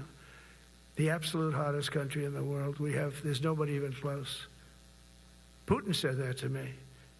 We met in Alaska, had a good meeting. Then he went back and started sending drones into Kiev. I thought we had a good meeting. But it's one of those things. But we were a dead country a year ago, and now we're the hottest country anywhere in the world. Think of that. You can be proud of that. And you must have felt like hell when you have a wife or a husband at home, and you used to read the numbers that we can't get people to join the Army, Navy, Air Force, Marines, Coast Guard. You must have felt like, I have a job that nobody wants. That doesn't feel good. Well, now you have a job that is brimming over with people wanting it. They want it. And you're able to get a much higher quality because now you have your choice. You want so many. And we're going to have many, many people that aren't going to be able to join because of the fact that we don't need them at this moment. But think of it, what a difference that is from, I could just imagine 2 years ago, you're reading front page articles in the New York Times, of course, and Wall Street Journal. They always give us unfair stories. But they played it so big. They were playing it so big. Nobody wants to join the Army, the Marines, the Air Force. They don't want to join. They don't want to join the Coast Guard at all. Nobody wants to join. Nobody wants to join our police forces. Our police forces also. It's almost went hand in hand. And I used to say, boy, I'm speaking in front of the military today, and it's embarrassing because I'm speaking in front of people who have a job that other people don't want, but now you have a job that everybody wants. So I think that has to make you feel good. It's one of the reasons I love being here today, because I wanted to say that. I have to say that everybody wants to be in the Army, the Navy, the Air Force, the Marines. If you think the Coast Guard and Space Force, our beautiful Space Force, it's a whole different world. And now they're signing up, by the way, seriously big numbers for the police. Dangerous job, isn't it? Huh? Fire department. But that's the paving the way for progress once thought almost impossible. I mean, a year ago, you wouldn't have thought that was possible. A year ago, they were talking about making the military smaller because they can't get the people to join. We're thinking about making it larger because we have so many people. And it's nice to be able to cut people because of merit that aren't really qualified for any reason, a physical reason, a mental reason. You don't have to take them anymore because you have the pick of the litter, and they all want to be with you. They all want your job. They want to be with you. They want to work with you. They'll even take your job, Got to be a little bit sharp. You got to watch it. But everybody wants to be doing what you're doing now. What a difference. When I speak to you, and I can say that as opposed to a couple of years ago when I was talking to rooms where they were desperate to get people and they couldn't get them. What a difference a presidential election can make. That's all it is. It's just a presidential election. Yesterday at the White House, we put forward a plan for peace in Gaza. We announced it, and we're going to create something that was my idea, but unfortunately I got drafted. It's going to be called the Board of Peace, and it's going to reign over that territory. And we're going to get that done. And they asked if I'd be the chairman of the Board of Peace. I wasn't counting on that. I had the idea for the Board of Peace. But I said yes, and I guess because of that, every leader, everybody wants to be on the Board of Peace. And we're going to watch over that very volatile part of the world and keep it non-volatile so you don't have to get involved. We want to save you for other things or save you for nothing from that standpoint. We don't want you fighting wars, but if you have to, you're the most lethal fighting force in the world. And I would say that even 2-3 years ago, but now I say it with great enthusiasm. It's so true. And we're striving tirelessly to end the terrible war in Ukraine. And as you know, we're also working hard to get the allies to share more of the burden of our defense. Much of that has really already taken place. But all NATO members have committed to the increase that I talked about. Think of that. That was unthinkable. It used to be 1%, then we got it up to 2% in my last term. And they did not like it. And now I got it to 5%, and I get along great with all of them. In fact, they call me the president of NATO. I said, I don't think so. But they're great. They're great people, and they're spending a lot of money, and a lot of money that they should have been spending in the past. But I think Putin was a wake-up call for them, really. We're now selling large quantities of American-made weapons to NATO, and we're getting really fair pricing. We're making a lot of money. It's my hope that from Europe to Asia to the Middle East, our allies will make similar commitments to increase their military capabilities. And this will greatly strengthen our alliances, and also it'll make war far less likely. You know, if you're a strong presence like we are such a strong presence now. And I go around bragging about that. I said, we have the strongest military anywhere in the world. I say it. You never heard Biden say that. You never heard him say anything. But you never heard him say, did you ever hear him say, we have the strongest military? He doesn't say that. I say it. We have the strongest military anywhere in the world. We have great leadership. And I'll tell you, Pete and General Kane, and all of the people that I've met that have been lifted up in rank. And we got many of them out of here, too. I'll be honest with you. Didn't like doing it, but we got many of you out of here because we weren't satisfied. We know everything about everybody.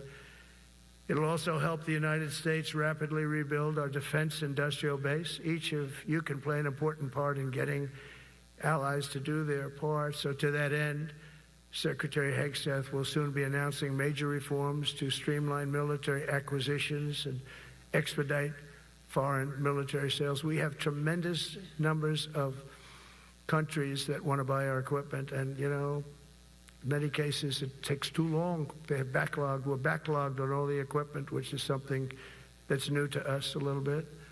And I told those companies, you better get your ass going, because we're selling you a lot of equipment. We're getting countries to buy your equipment. You got to produce the equipment. Some of the countries, I'm not going to mention, but some of the countries are buying a lot. And that's a good thing. They're on our side. 95%. I'll never say 100% because it can always turn, right? You know about that. But they're on our side. The problem is we have to get the companies that make this equipment, and we make the best equipment in the world, but they got to make it faster. We have orders for the F-35. We have orders for everything. The new F-47. We have orders for everything. They got to make it faster, a lot faster. Ammunition they have to make faster. In the coming months, we'll be making even more historic announcements to fully embrace the identity of the Department of War. I love the name. I think it's so great. I think it stops wars. The Department of War is going to stop wars. If we are as ruthless and relentless as our enemies, the United States Armed Forces will be totally unmatched in the future. We have a group of enemies that are very ruthless and very smart, but they can't match us. They can't match us. They don't even come close to matching us. Again, you know, it's very important for me to say we are the greatest military in the world, but we make the best equipment in the world. I watched our anti-missile missiles. I watched our Patriots just knock things out like a needle, hitting another needle on the stage. There's a needle up there, and you send another needle up, and it hits it every time. During the war, we went 14 for 14. We had 14 This is with Iran. We had 14 missiles coming at us. All 14 were knocked out of the sky, every one of them. We make the best equipment. From Sparta to Rome, to the British Empire, to the United States of America, history has shown that military supremacy has never been simply a matter of money or manpower. At the end of the day, it is the culture, spirit of our military that truly sets us apart from any other nation. Our ultimate strength will always come from the fierce people, and those brilliant people with such pride, and the unbending will and the traditions of excellence that have made us the most unstoppable force ever to walk the face of the earth. And that's what we are. Remember, we never want to use it, but we have the most powerful nuclear capability, and I call it nuclear deterrent of any other country. Nobody close. The men and women in this room inherit the legacy built and won by Washington and Jackson, Grant and Pershing, Eisenhower and Patton, Nimitz and LeMay. We carry forward the majestic military heritage passed down from father to son, soldier to soldier, and one generation of warriors to the next. You are warriors, you know that, right? You're great warriors. Well, you wouldn't be in this room. You're the best of the best. From Concord Bridge to Fort McHenry, from Gettysburg to Manila Bay, from Normandy to Sicily, and from the jungles of Vietnam to the dusty streets of Baghdad, America's military has charged into hellfire, climbed up jagged mountains, crossed roaring oceans, and thundered across open deserts to defend our flag, our freedom, and our homeland. Nobody does it like you. Now we are discovering American muscle, reasserting American might, and beginning the next story chapter in American military legends and lore. That's L-O-R-E. It is lore. When it comes to defending our way of life, nothing will slow us. No enemy will stop us. They cannot stop us. And no adversary will stand in our way. They won't stand in our way. We don't want them to stand in our way. We don't want to even put them in that position, but they're not going to stand in our way ever again. You'll never see 4 years like we had with Biden and that group of incompetent people that ran this country that should have never been there. Because we are the United States military, the best, the boldest, the bravest that the world has ever seen, that the world has ever known. With leaders like we have right here in this beautiful room today, we will vanquish every danger and crush every threat to our freedom in every generation to come, because we will fight, fight, fight, and we will win, win, win. I want to just thank you once again, and God bless the United States military, and God bless America. God bless you all. Thank you very much. Thank you.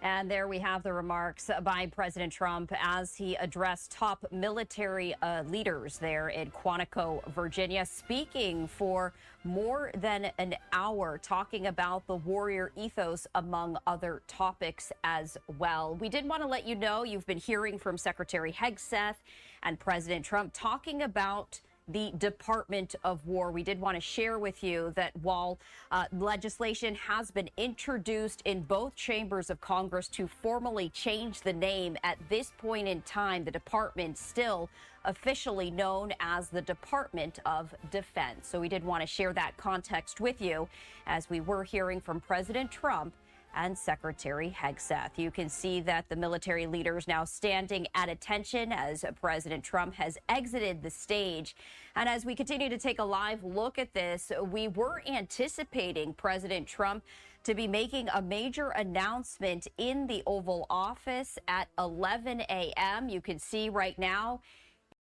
Over the weekend, we received numerous confirmed reports of federal agents from ICE and Customs Border Patrol abusing their power, intimidating innocent civilians, and waging war on our people.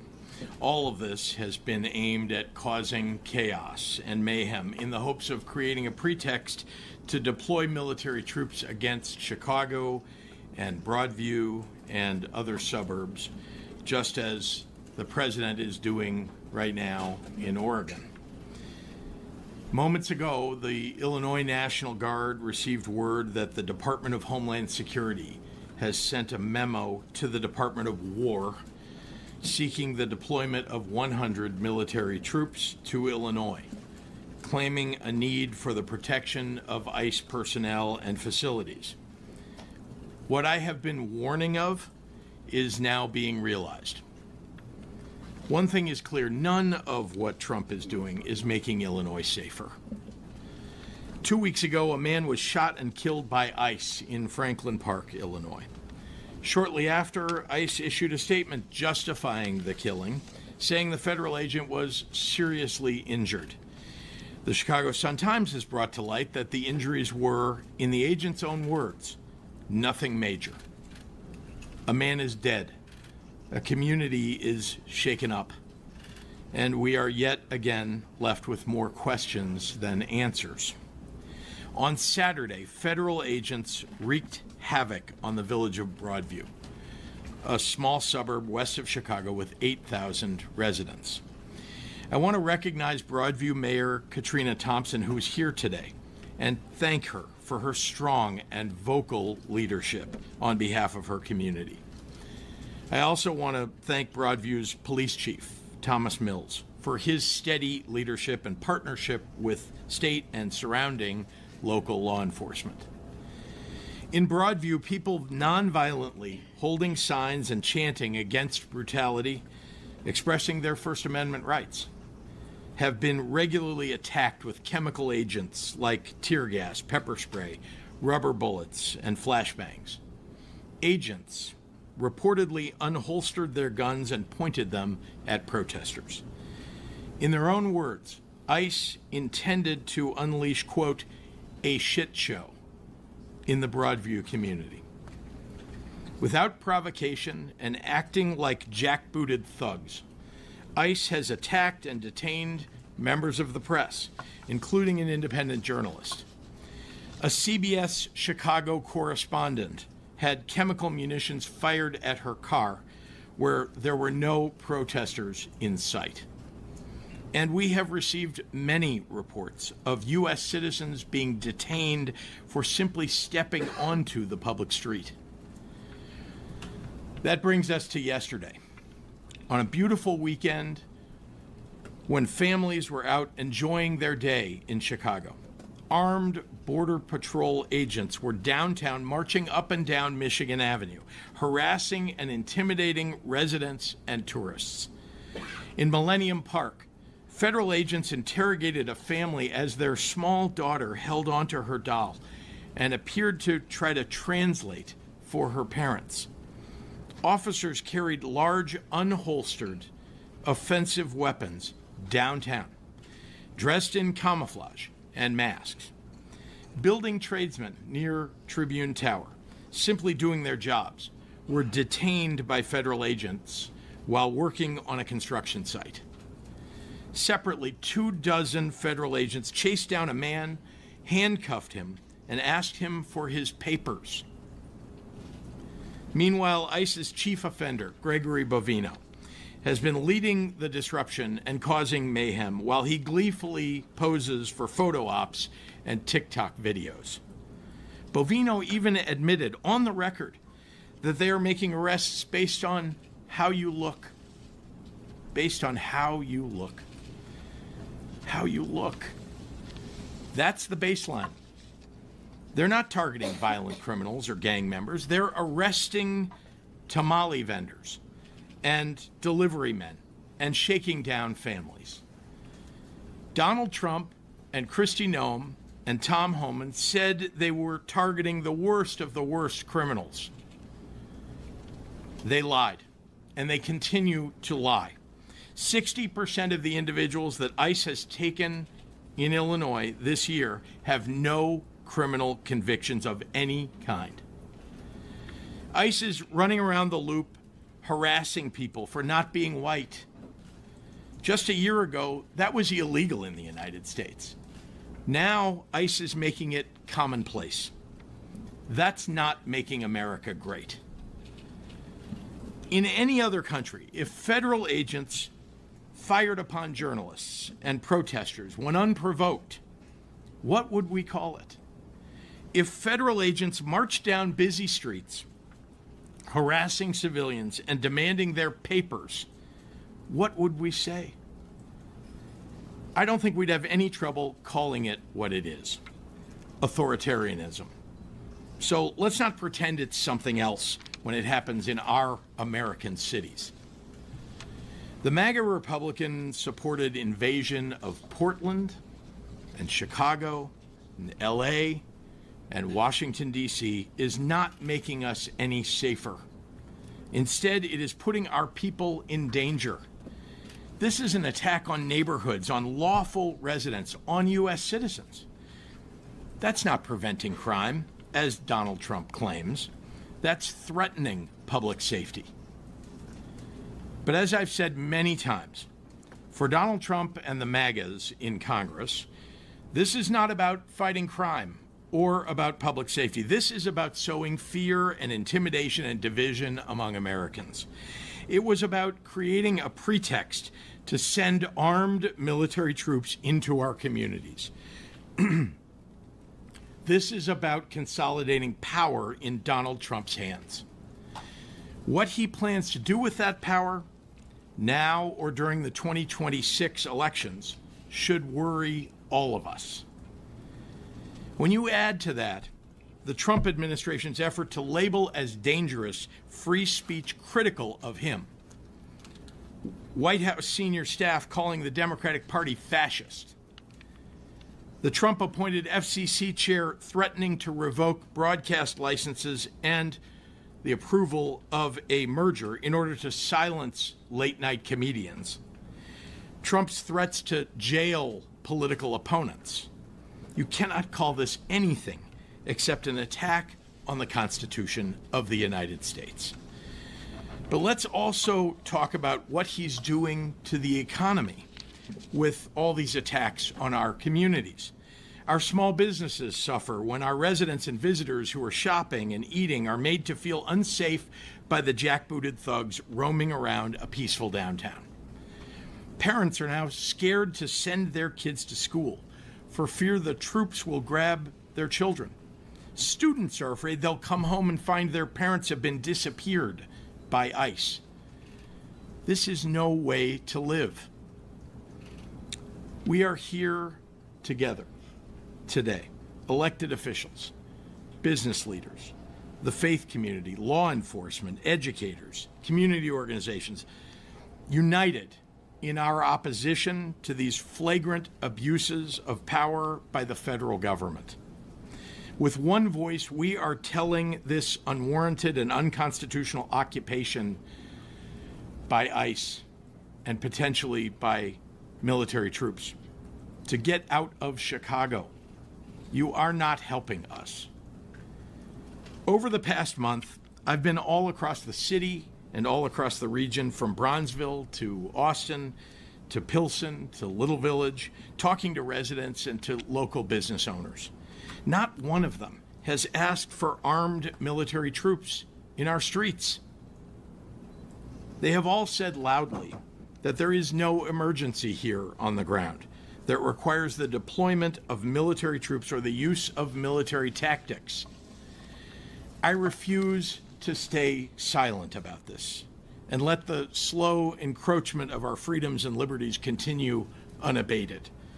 The state of Illinois and all of us will continue to fight this with everything that we have. So, people of Illinois, we need your help. Get out your cell phones, record and narrate what you see. Put it on social media. Peacefully ask for badge numbers and identification. Speak up for your neighbors. We need to let the world know that this is happening and that we won't stand for it.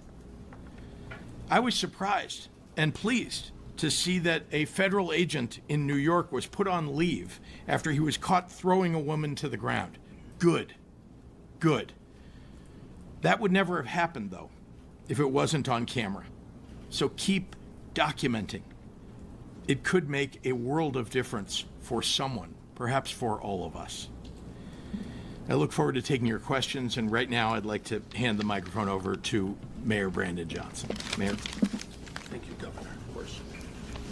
Thank you, Governor, and good afternoon, everyone. Good afternoon. I'm grateful to all of the elected leaders here, the community, business, and faith leaders that are joining us today. Many Chicagoans were shocked and appalled to see videos of heavily armed, masked federal agents in our streets yesterday. The reality is that this stunt has nothing to do with public safety. This is about politics, money, and power. The president is using his militarized force the exact way he intended to advance his political goals. He wants to militarize our cities, whether that's through ICE or through the National Guard or the United States Army or Armed Forces. He wants to provoke conflict so that he can use this as a pretext to send even more federal agents into our city. What we saw yesterday was an absolute disgrace. Families, visitors, everyday Chicagoans were out enjoying our city, and they were met with dozens of heavily armed federal agents aiming to strike fear in our communities. They targeted street vendors and construction workers, just trying to make an honest living. They made a little girl act as a translator as they took her family into custody. These are heartbreaking scenes that have nothing to do with making our city safer. My question to these masked, heavily armed individuals is simple. What could you possibly need an automatic weapon for? The only plausible explanation is that their aim is not to carry out their duties, but instead strike fear in our communities. If you are following the law, if you are in accordance with the Constitution, if you have a criminal warrant, then there is no reason to cover your face. This comes on the heels of the revelation that was reported on MSNBC that Tom Homan, the so-called border czar, accepted a $50,000 bribe from undercover FBI agents in exchange for lucrative detention center contracts. So let's call it what it is. Tom Homan sold out the American people for $50,000 in cash.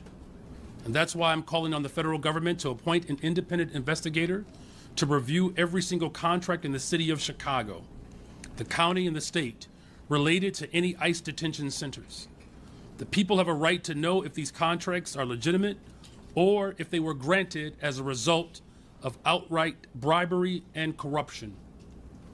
As of last week, 72% of those held in ICE detention have no criminal record. And of those with a criminal record, many are for traffic violations and misdemeanors. The Trump administration's detention campaign is not for public safety, it is for profit. More than 90% of the immigration detention centers are run by private and for-profit corporations. The Trump administration has already engaged in no-bid contracts with private prison contractors across the United States. Executives at private prison firms are calling this a gold rush, as their stocks have soared by as much as 80%. In May, the CEO of a private prison corporation told investors, and this is a quote, "Truly one of the most exciting periods in the history of the company." One company estimated that they could make as much as $400 million of taxpayer money per year from private detention.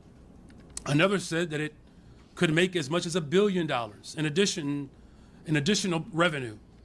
The two largest private prison corporations gave President Donald Trump at least $2.8 million for his re-election campaign. And this is the agency that Trump and Republicans just handed $170 billion, a blank check with little to no oversight. The money that Republicans gave to ICE is more, there's more funding given to ICE in this last budget that has been allocated for police departments at state and local governments in all 50 states, including the District of Columbia combined. Let me say that again. Trump gave his personal militarized force more money than all other local and state police funding combined. And the guy they put in charge of that funding was bought for $50,000 in cash. They are lining their own pockets and the pockets of the executives of to a small number of corporations. I've spoken with parents in Pilsen, Little Village, spoken to business owners on Devon Street, elders in Uptown who are too scared to take their children to school. We're losing business, and they're too afraid to even attend church because of their legal status. They're afraid of the reckless actions that they have seen. This is not being tough or patriotic. To throw a crying mother to the floor who just wanted to be reunited with her children, it's abominable. It's not law and order to body slam a 79-year-old business owner, an American citizen, for trying to produce the papers of his employees. And there's nothing brave about firing pepper bullets with chemical agents at a Chicago CBS reporter for simply showing up to do her job.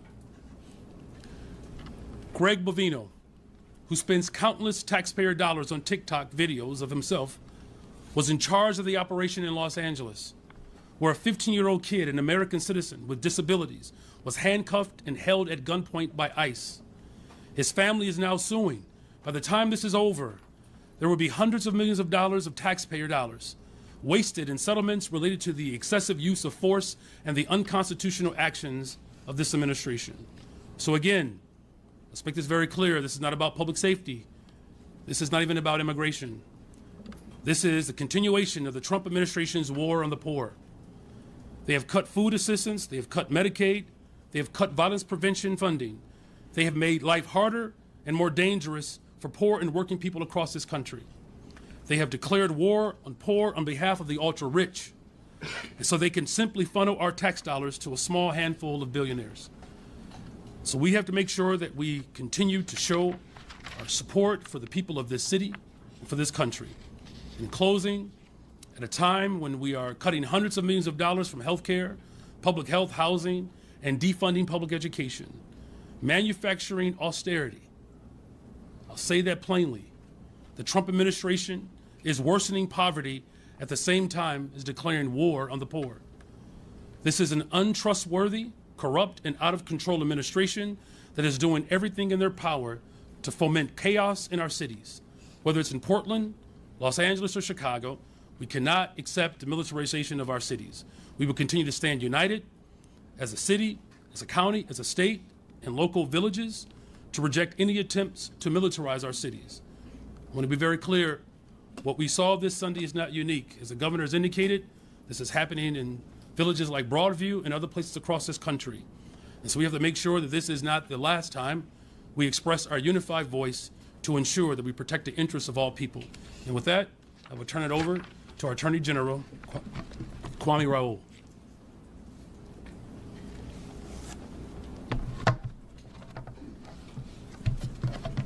Thank you, Mayor. Governor, thanks for convening us. From masked federal agents using tear gas against people exercising their First Amendment rights in Broadview to mask uniformed federal agents carrying automatic rifles as they menace people in downtown Chicago. In downtown Chicago, which is well patrolled by both the Chicago Police Department and the Cook County Sheriff's Office.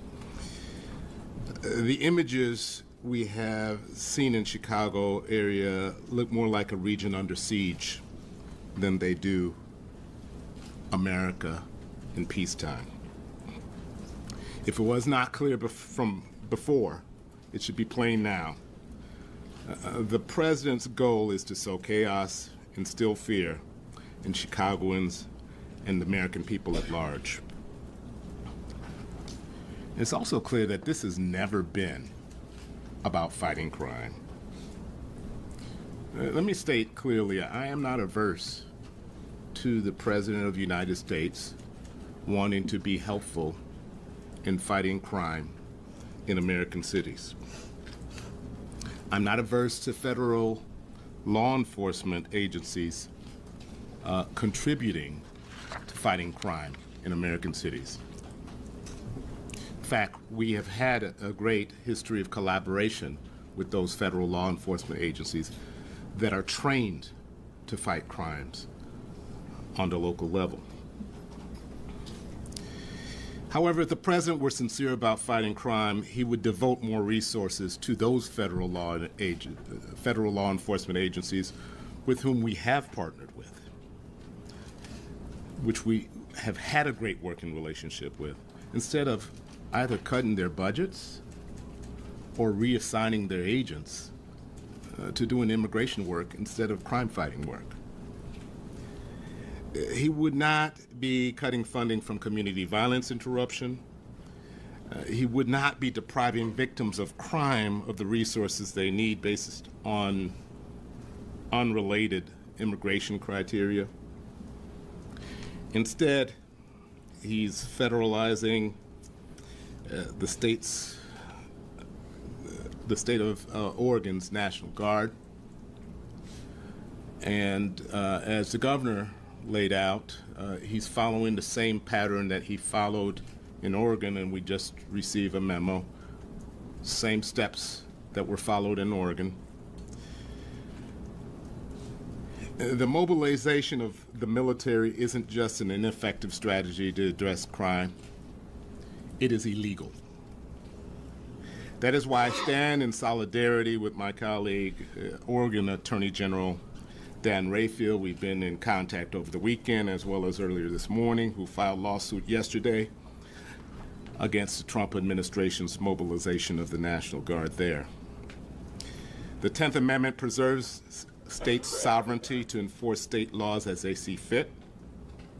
The Posse Comitatus Act, as I've stated before, limits the federal government's ability to use the military for domestic law enforcement.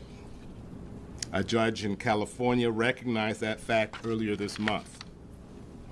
And the militia clauses of the United States Constitution give Congress sole authority to decide what factual circumstances allow the president to federalize the National Guard.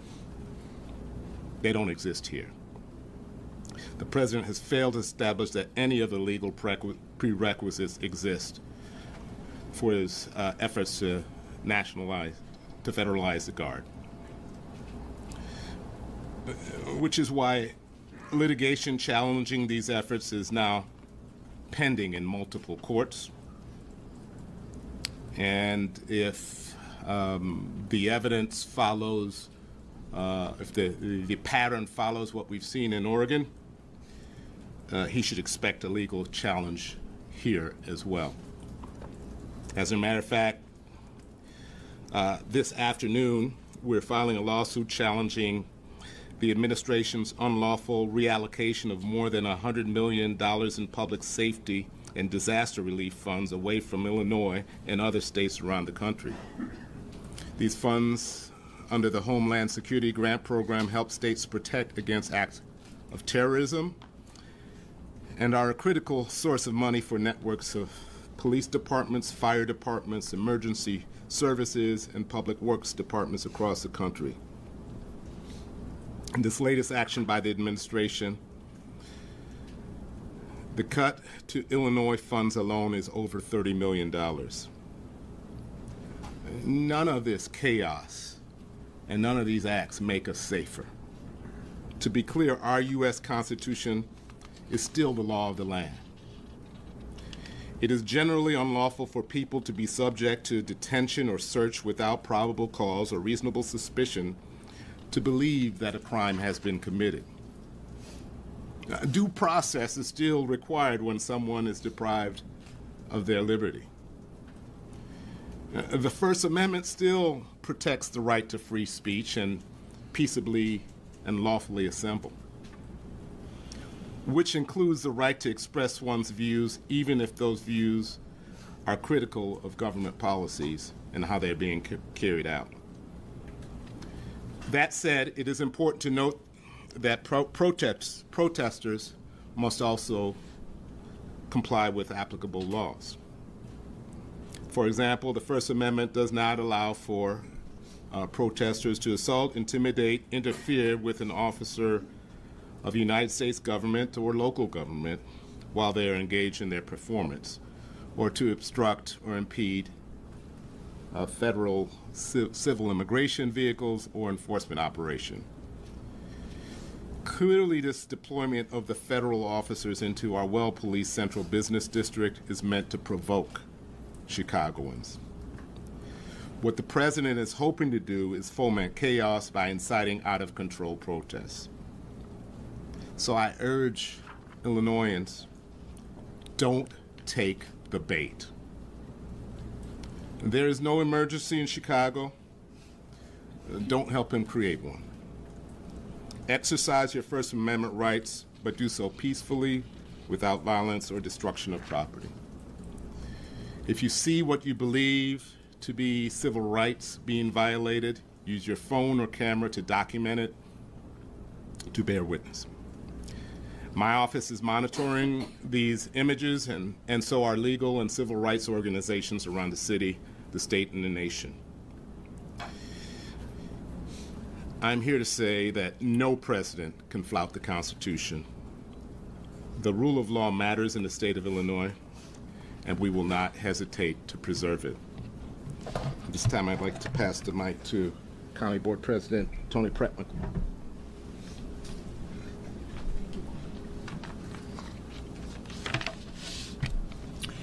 Good afternoon. Good afternoon.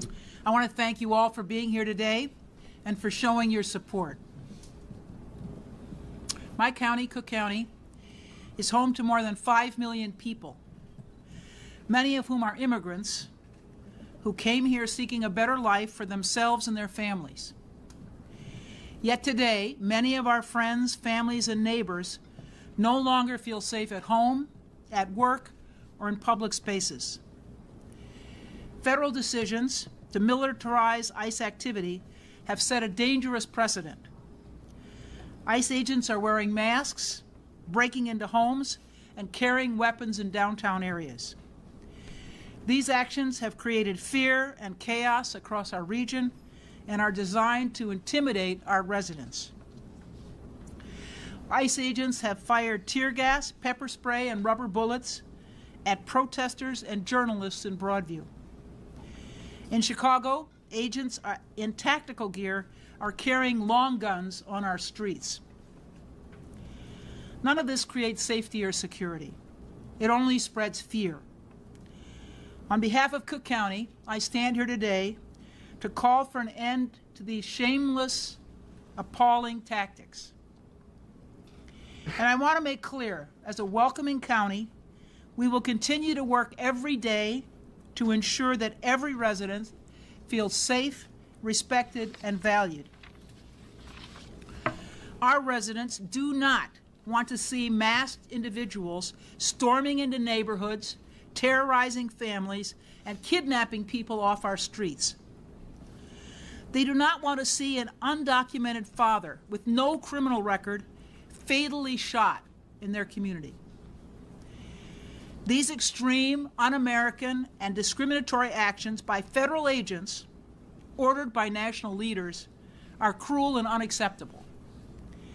Instead of leadership that unites us and invests in people, we see the emboldening of unchecked power. It's clear that federal leaders have no respect for our laws, our values, and are working to undermine the very fabric of our society. The lack of human decency shown toward immigrant families, families who contribute greatly to our culture, our economy, and our communities, is indefensible. And it doesn't stop there. We've seen similar attacks on citizens as well. Plainclothes agents, unmarked cars, and the refusal to provide identification are not signs of transparency or accountability. They're acts of cowardice. Cook County will not tolerate injustice or the inhumane treatment of people who came here seeking safety and the chance to build a better life. That's why I, along with the state and local leaders standing here today, called for accountability and justice. We must ensure that federal agencies act lawfully and respect the rights of all of our people. And now I'd like to bring to the podium Senator Villa.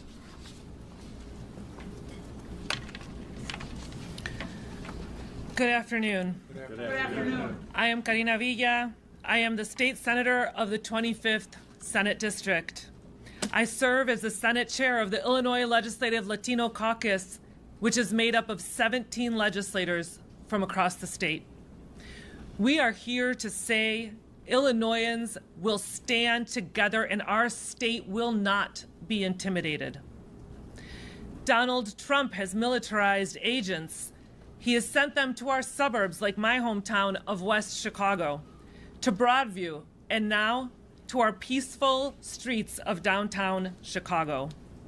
These masked agents are marching through our neighborhoods, masked in technical gear and intimidating families and neighbors who are an essential part of our lives. Let's remember what you have seen. Parents attacked on their way to work, students facing ICE agents on the way to schools, protesters are shot with chemical munitions, the press being arrested.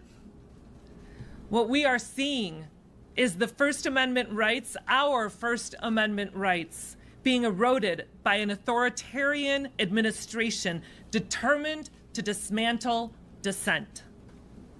This is not safety. This is persecution. The Illinois Legislative Latino Caucus stands united with Governor Pritzker and leaders at every level, demanding answers about the stolen life of Silverio Villegas Gonzalez and so-called Operation Midway Blitz. We demand that every Illinoisan receive the right to due process, medical care, and access to legal counsel. We are delivering on these fundamental rights with the Trust Act and My Safe Schools bill, and we will continue to legislate to make sure that Illinois remains the safest and most welcoming state in our country. Let us be absolutely clear. No president, no agent, no badge is above the Constitution. The powerful display of solidarity from our neighbors and allies on the ground has been a fierce display of resistance and courage. It has shown the true strength of our state.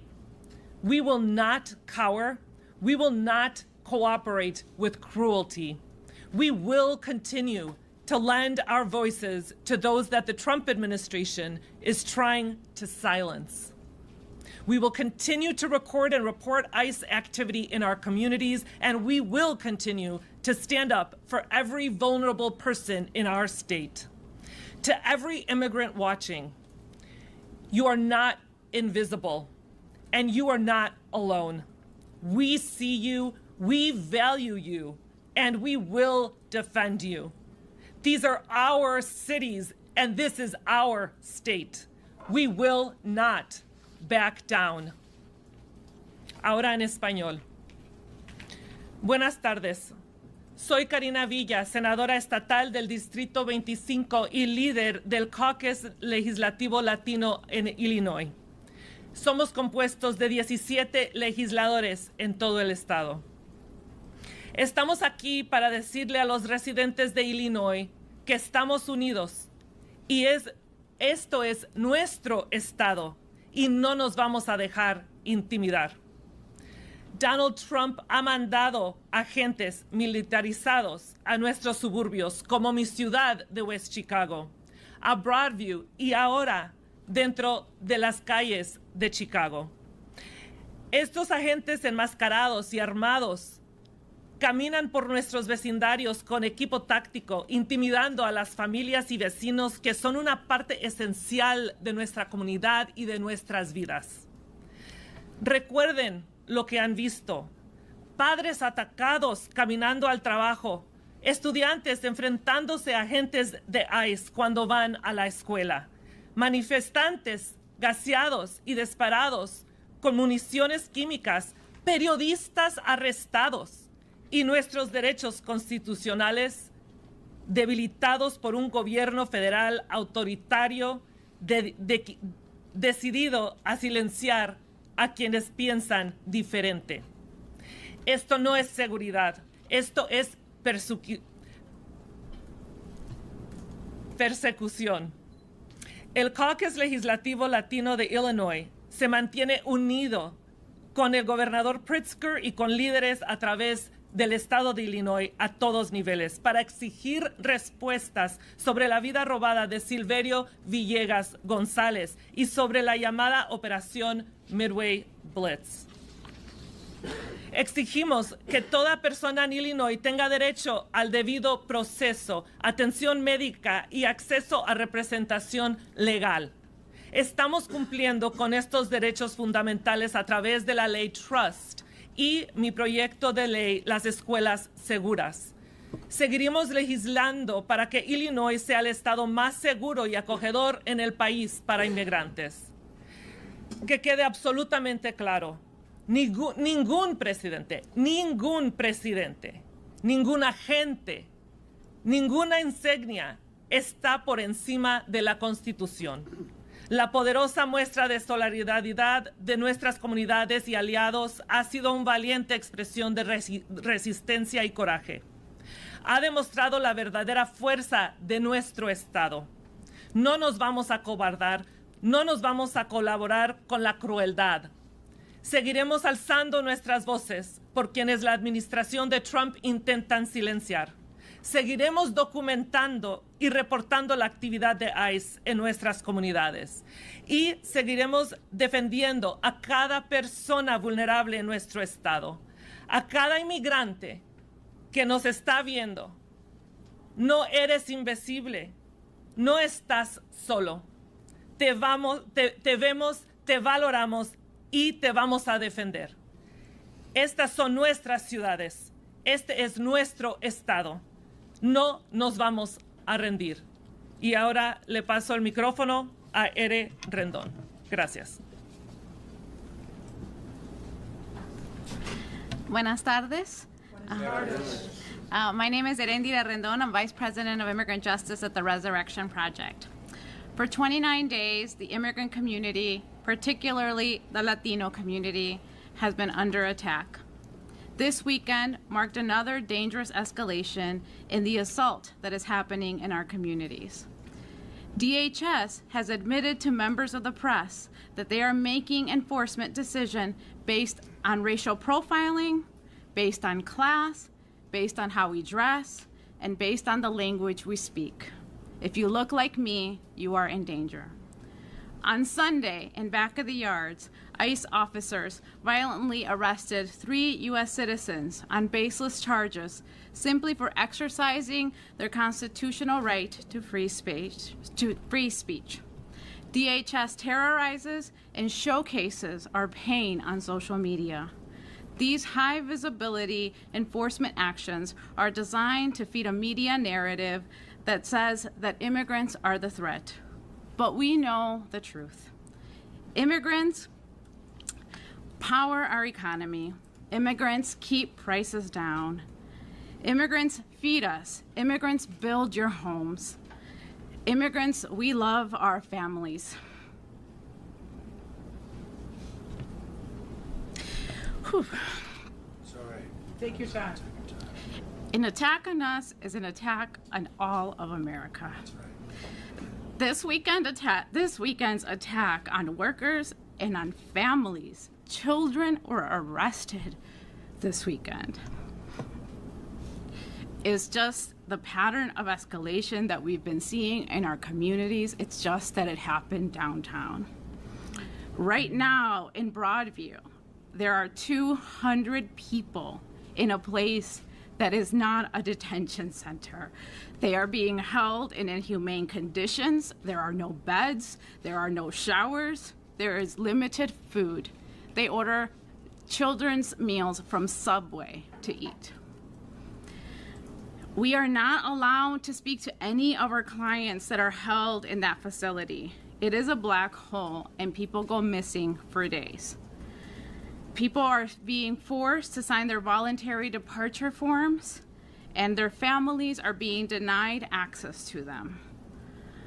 DHS agencies continue to act with no respect for the law, defying court orders and attacking our community members, our faith institutions, and everybody who is protesting.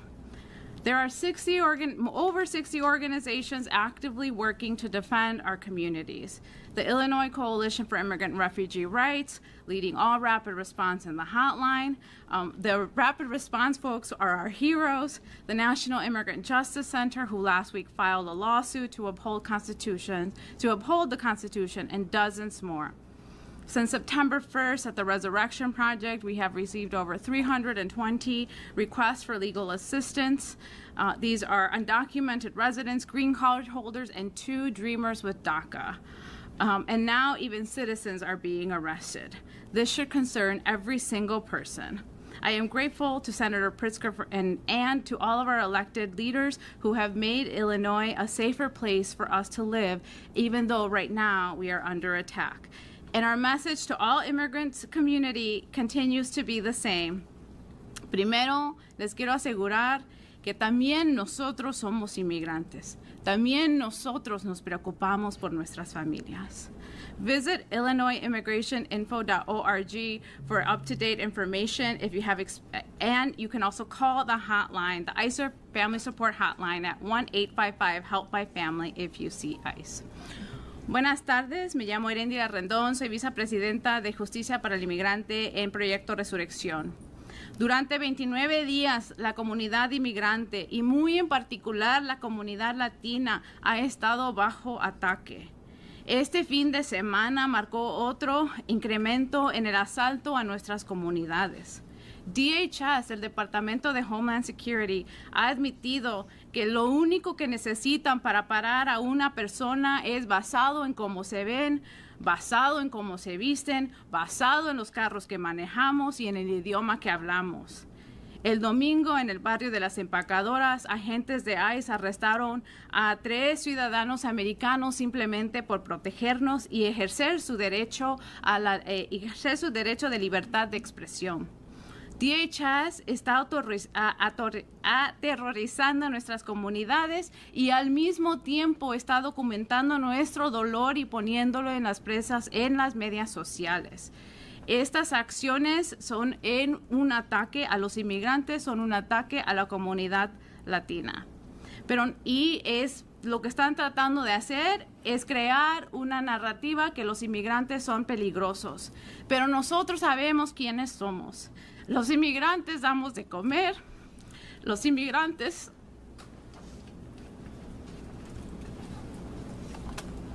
You got it. That's all right. Take your time.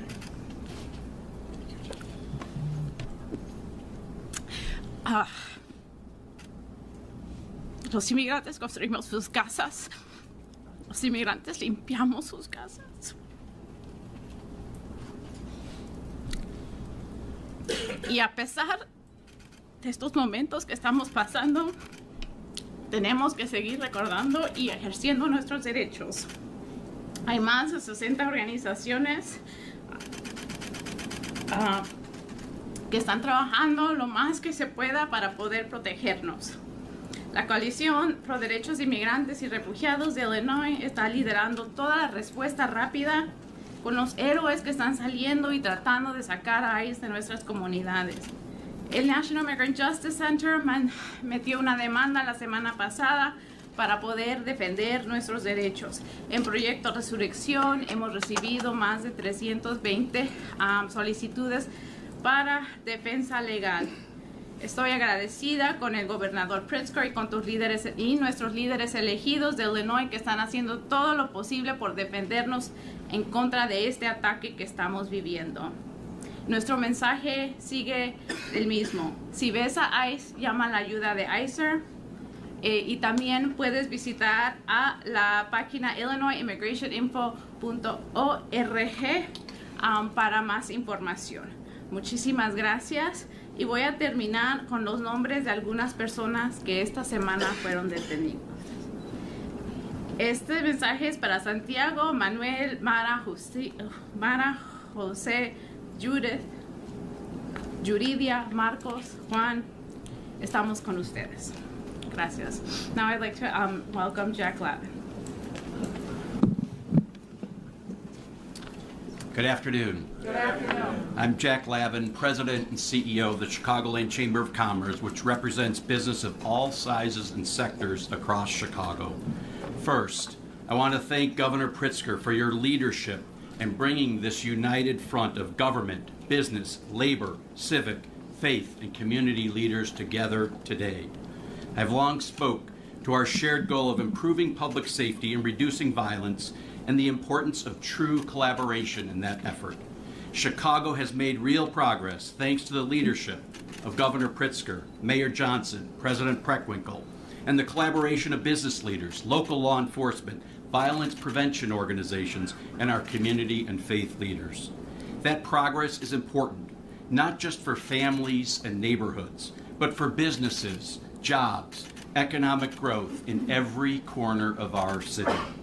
We've been investing in real collaborative solutions, investments by the state and the city in jobs for youth and community violence intervention programs, working closely with the Chicago Police Department, the Cook County State's Attorney, Illinois Attorney General Kwame Raoul, and Senate President Harman, supporting programs like CRED, who are working every day to reduce violence and expand opportunity, and partnering with a coalition of business groups on initiatives to create jobs and programs for youth and community violence intervention programs. We have a lot more work to do, but these collaborations are making a real difference, and they reflect what actually works: constructive partnerships. That is why the sudden deployment of federal Border Patrol agents to Chicago's downtown yesterday is such a concern. We've seen in other cities how the presence of federal agents can needlessly disrupt communities, create uncertainty, and hurt economies. They scare people away from restaurants, cultural events, and our downtown, the heart of Chicago's economic engine. They deter tourists from visiting our city and employees from going to work. The needless uncertainty and unpredictability they bring discourages consumer activity, especially hurting small businesses that depend on steady foot traffic. Businesses in Chicago are already dealing with so much pressure and economic uncertainty between inflation, tariffs, fiscal issues, and other rising costs. The last thing they need is another element of uncertainty to add to their challenges. Let me be clear. Everyone shares the same goal: safer streets, stronger neighborhoods, and a thriving economy. The business community is open to partnership with the federal government, as we have always been. But partnership means working together, planning together, listening to community voices, and supporting the efforts that are already moving us in the right direction. Yesterday's actions were not any of these things, and further escalation like this would be unnecessary. Chicago is a world-class city. I'm going to say that again. Chicago is a world-class city, and any other narrative is false. We are a city of incredible beauty and unmatched strengths, a workforce and talent that are second to none, amazing transportation infrastructure, airports, and educational institutions, and an affordable and great quality of life with our restaurants and cultural institutions. We are on the path to growth and safety through collaboration. Yesterday's actions undermine that progress, create a false narrative, and undercut our shared goals. It risks slowing the very economic activity we need to keep this city moving forward. The best path forward is clear: constructive partnerships and collaboration, not distraction and disruption. We welcome federal engagement, but only if it builds on the trust and collaboration already underway. That is how we will continue to make Chicago safer, stronger, and more prosperous for everyone, and how we will build on the world-class city that we already are. Thank you. And now I'd like to introduce Reverend Sierra Bates Chamberlain.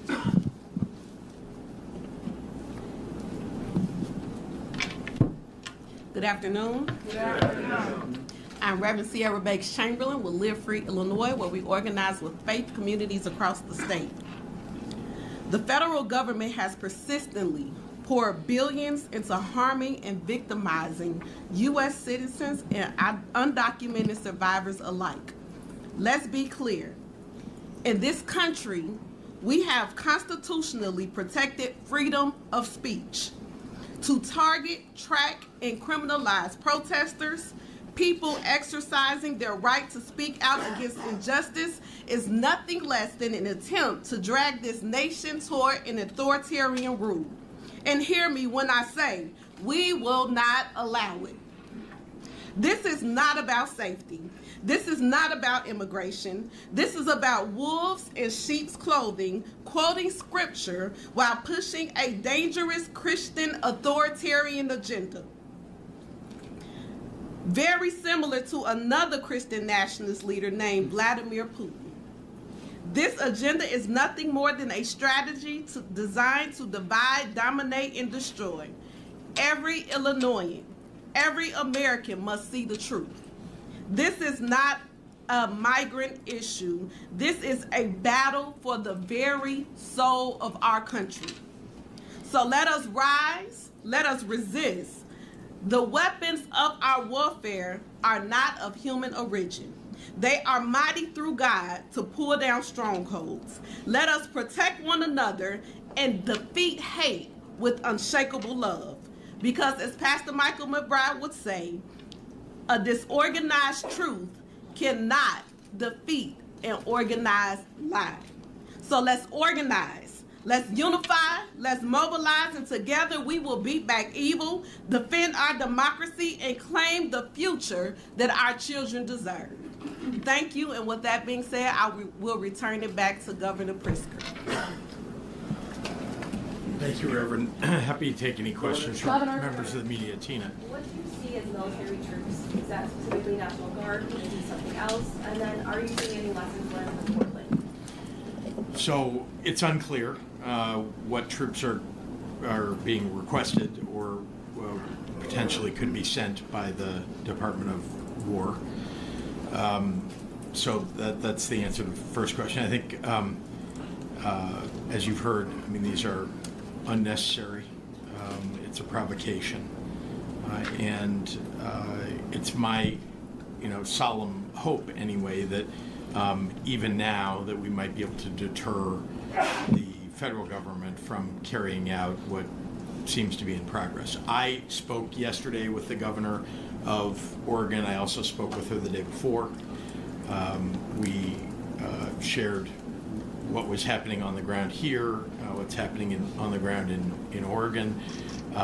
This is what happened yesterday afternoon. That is, they received word that a memo had been sent to the Department of War by the Department of Homeland Security, and we see things moving in that direction in Oregon.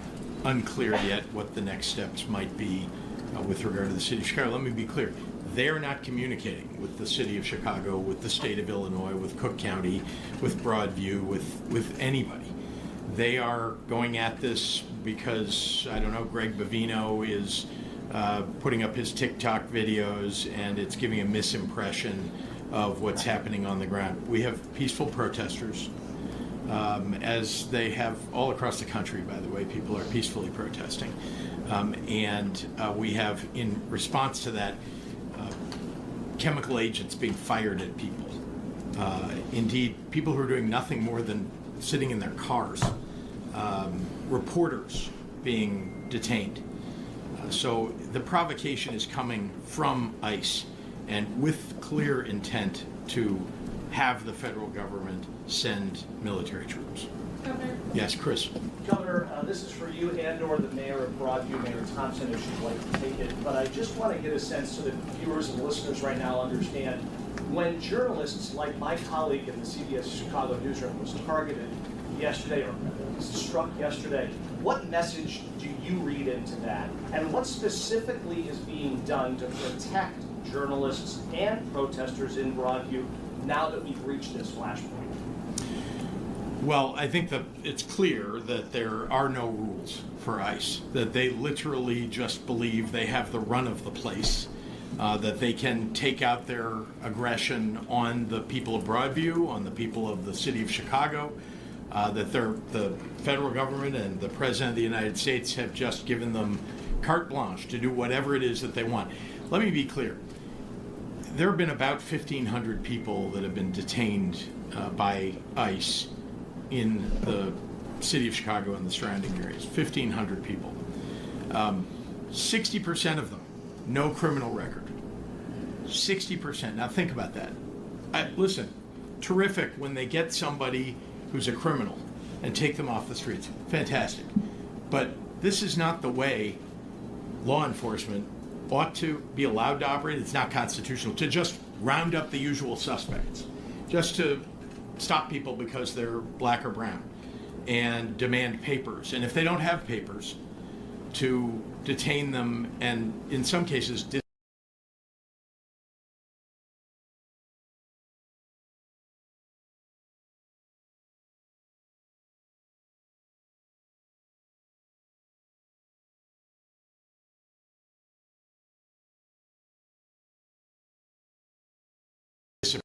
and they're carrying out his orders. Well, what's being, if I can, Governor, Yeah. what's being done specifically to turn the tide or to try and stem the problem that's worsening by the day? Well, remember, the aggression, right, coming from ICE, that's where it's coming from, not from the protesters. We have limited ability, as you probably know, to take local law enforcement and put them at odds directly with federal law enforcement. However, we do have the ability to make sure that those protesters know what their rights are, that the people in their communities know what their rights are, and we will continue to do everything that we can to protect those rights. Let me also add, there are private organizations of attorneys, I think you're aware of this, that have taken testimony, have taken video that's been produced often by just regular citizens and protesters, and are using that to file lawsuits on behalf of people who are being imposed upon by the aggression of ICE. That is very helpful to all of us, and that's why you heard me say earlier how important it is for people to be on alert, to narrate videos, to take video of everything that you see, because we can push them back. And that is what happened in New York, and that is what can happen here in Illinois. Governor, is the memo, this is probably a question for you and the Attorney General, is the memo enough to warrant a lawsuit? Is that, a sort of a next steps kind of situation? And also, I guess, along with that, is there any sort of timeline on when we could see troops in Chicago? I'll turn it over to the Attorney General to give you the official legal answer. A memo is not enough, but I know that there are actions in waiting and a lawsuit potentially in waiting.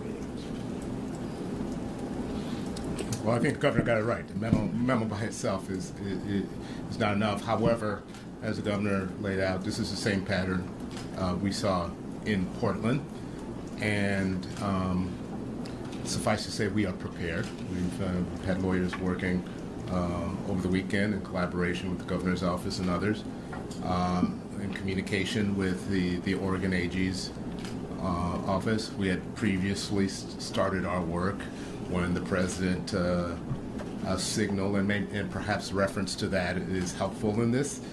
There was previously a signal that they were going to send National Guard in a month or so ago. There was no act that followed. That's why when people ask, is there a preemptive act we could take place, they said, no, there's got to be a better trigger. No Guard was sent in. We weren't prepared then. We are prepared now. Any sort of timeline, though, on when we could see troops here? I'm not at the helm of the federal government or the so-called Department of War. Attorney General, I have a question for you. You probably have the same question, and I'm going to answer the same way, but go ahead. So the Adams County Sheriff is still boasting about violence. I don't do my investigations in the press. Thank you. But is there any precedent for the ISP now assisting the Broadview Police Department in its investigation of the unprovoked attack on the CBS 2 reporter? Is there any legal precedent for that? Is there a legal precedent for what? The ICE attack on the CBS 2 reporter, ISP is now investigating. Is there any legal precedent for ISP getting involved here? I'm not sure what that. Yeah. What that Okay. does. Yeah, let me take that. Yes, there is. And local law enforcement and state law enforcement work together all the time on investigations. There is precedent for doing an investigation here. I think the question will be, and it's an appropriate one when the investigation is finished, is what will the federal government do once the investigation is completed and perhaps there's wrongdoing found? Because one of the things that's very disturbing about the way Donald Trump is operating the federal government is he's done away with inspectors general. He's done away with the people who do the internal enforcement of law enforcement at the federal level. And therefore, we might have an absolute open and shut case against an officer in the end, and the federal government can choose not to take action.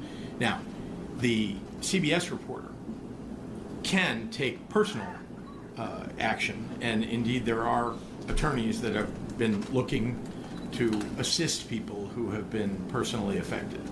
And so on behalf of that individual, there could be a lawsuit. It is absolutely precedented for the Illinois State Police to work with local law enforcement doing an investigation of this sort. Do you have any update on Sheriff Bruton and him violating the State's Trust Act? And Other than that the Attorney General's office is doing an investigation. Yeah. I'll give you a little bit more than I gave you last time. We are in touch with Sheriff Bruton, and we're going to be having a conversation. And that's all I'm going to give you. Mayor Johnson. Shifting gears slightly, if you could, if I could. Chicago Teachers Union put out a tweet over the weekend praising Assata Shakur, despite her controversial background, her conviction for murdering a police officer. Many alders at City Hall calling for you to denounce that. Where do you stand? Do you support that tweet? And do you support CTU and what they said about Assata Shakur? Can I give you my perspective? All right. Because I don't operate the Chicago Teachers Union's Twitter account.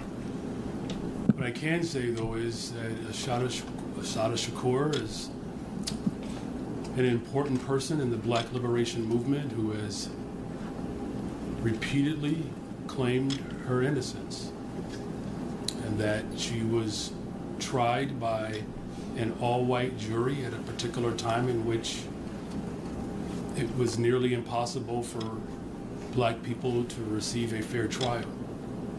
I don't, and I can't, speak to anyone's claim of innocence. I certainly do not condone any acts of violence.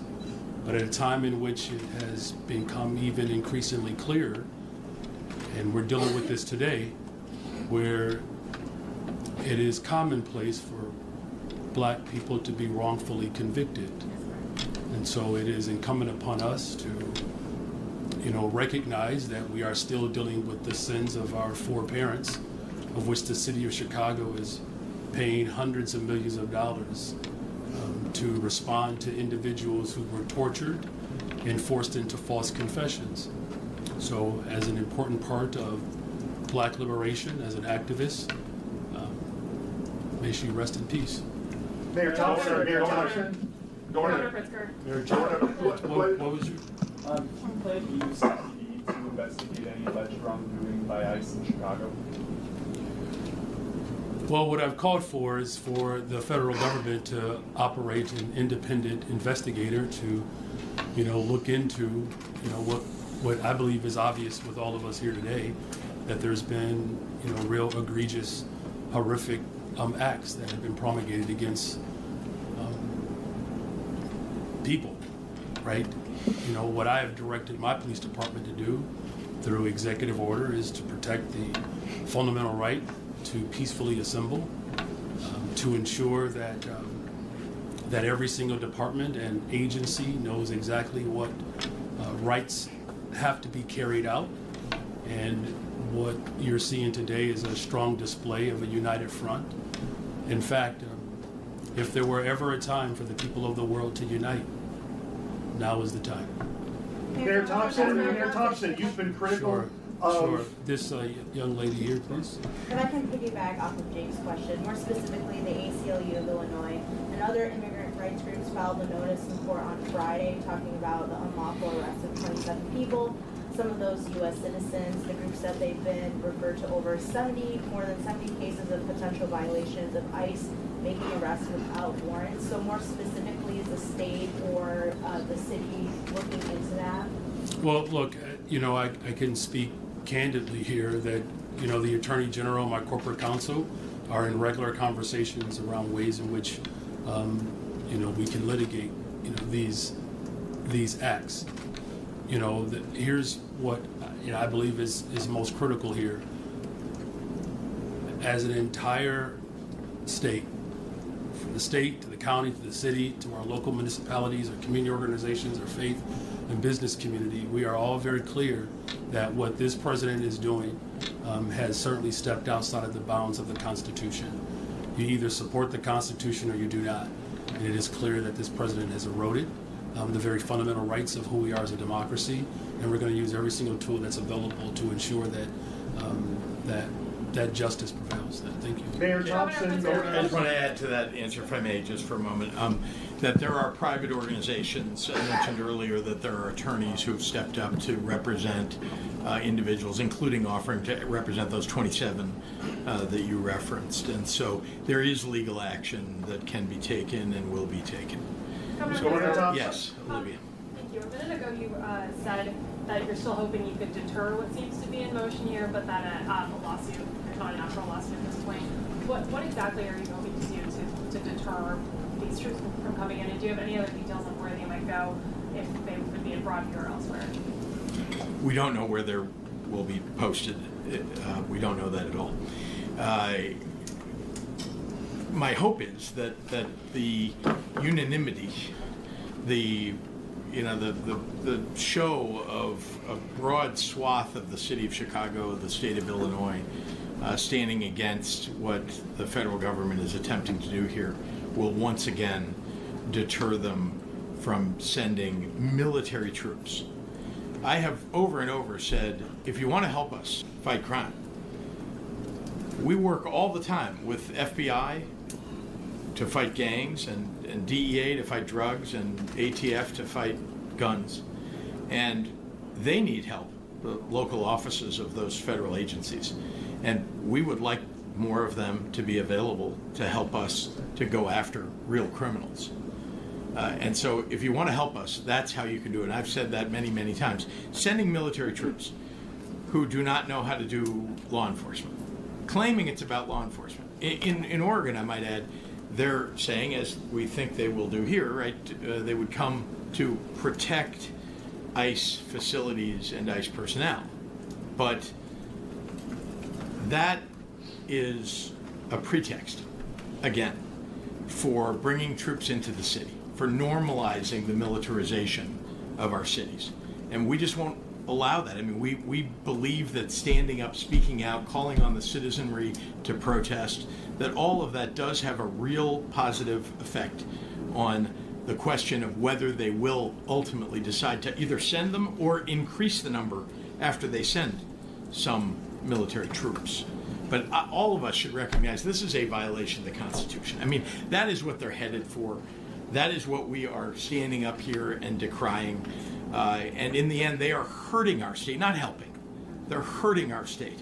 And again, you've heard it from a swath of people. There are others who haven't been able to speak, who would, I think, back up everything that each of us has said and have more to say about how this is negatively impacting the people who live in our neighborhoods. But no further action beyond standing up here at this point? We're doing everything that we can legally do. We are literally doing everything that we can legally. And if there are other things, if we discover them when they are suggested to us, we'll take those actions too. But it is literally like every action that we can find to do. And that's one of the reasons I talk to other governors. It's one of the reasons I talk to attorneys general beyond our own attorney general. I want to hear what all the options are. I want to know how this is, at least in my lifetime, this is truly unprecedented.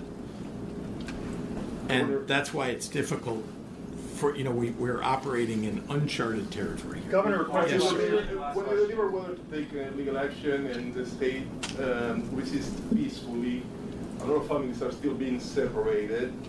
Critics believe that the state might have failed to protect those families. What do you answer to those? That again, we're operating in uncharted territory, that we believe in following the law in the state of Illinois. Our local, our state law enforcement, our elected officials, we are operating understanding the rule of law matters. And in the end, we have to rely upon the judiciary, and this has always been the case in the United States, that's why you have a judiciary, that to sort of resolve these disputes.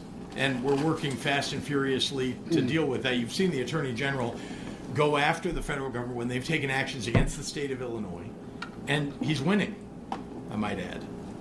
And the message for the families waiting at home?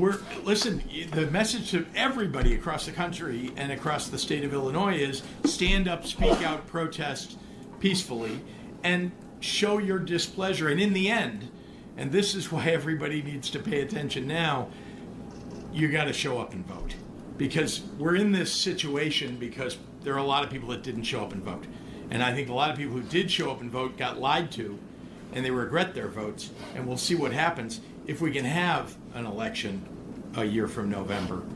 We'll see that this is why Donald Trump is desperately looking for any way to thwart what he knows is going to be a losing election for Republicans in 2026. Yes, of course. We've now exceeded 40 lawsuits that we have actually filed, and we've gone in on amicus briefs on other lawsuits. And you may wonder why have you filed a lawsuit in this case, but you're coming in on amicus on another? That's because we lack what's called standing in those other cases. So not every case, particularly of individual rights violations, is one for the state attorney general to come in on. That's why the governor referred to other organizations that represent individuals in those matters. We can come in when the state at large is impacted, and so it does nothing to file a lawsuit where it will be dismissed based upon lack of standing. Thank you, guys. We'll see you this week. Thank you.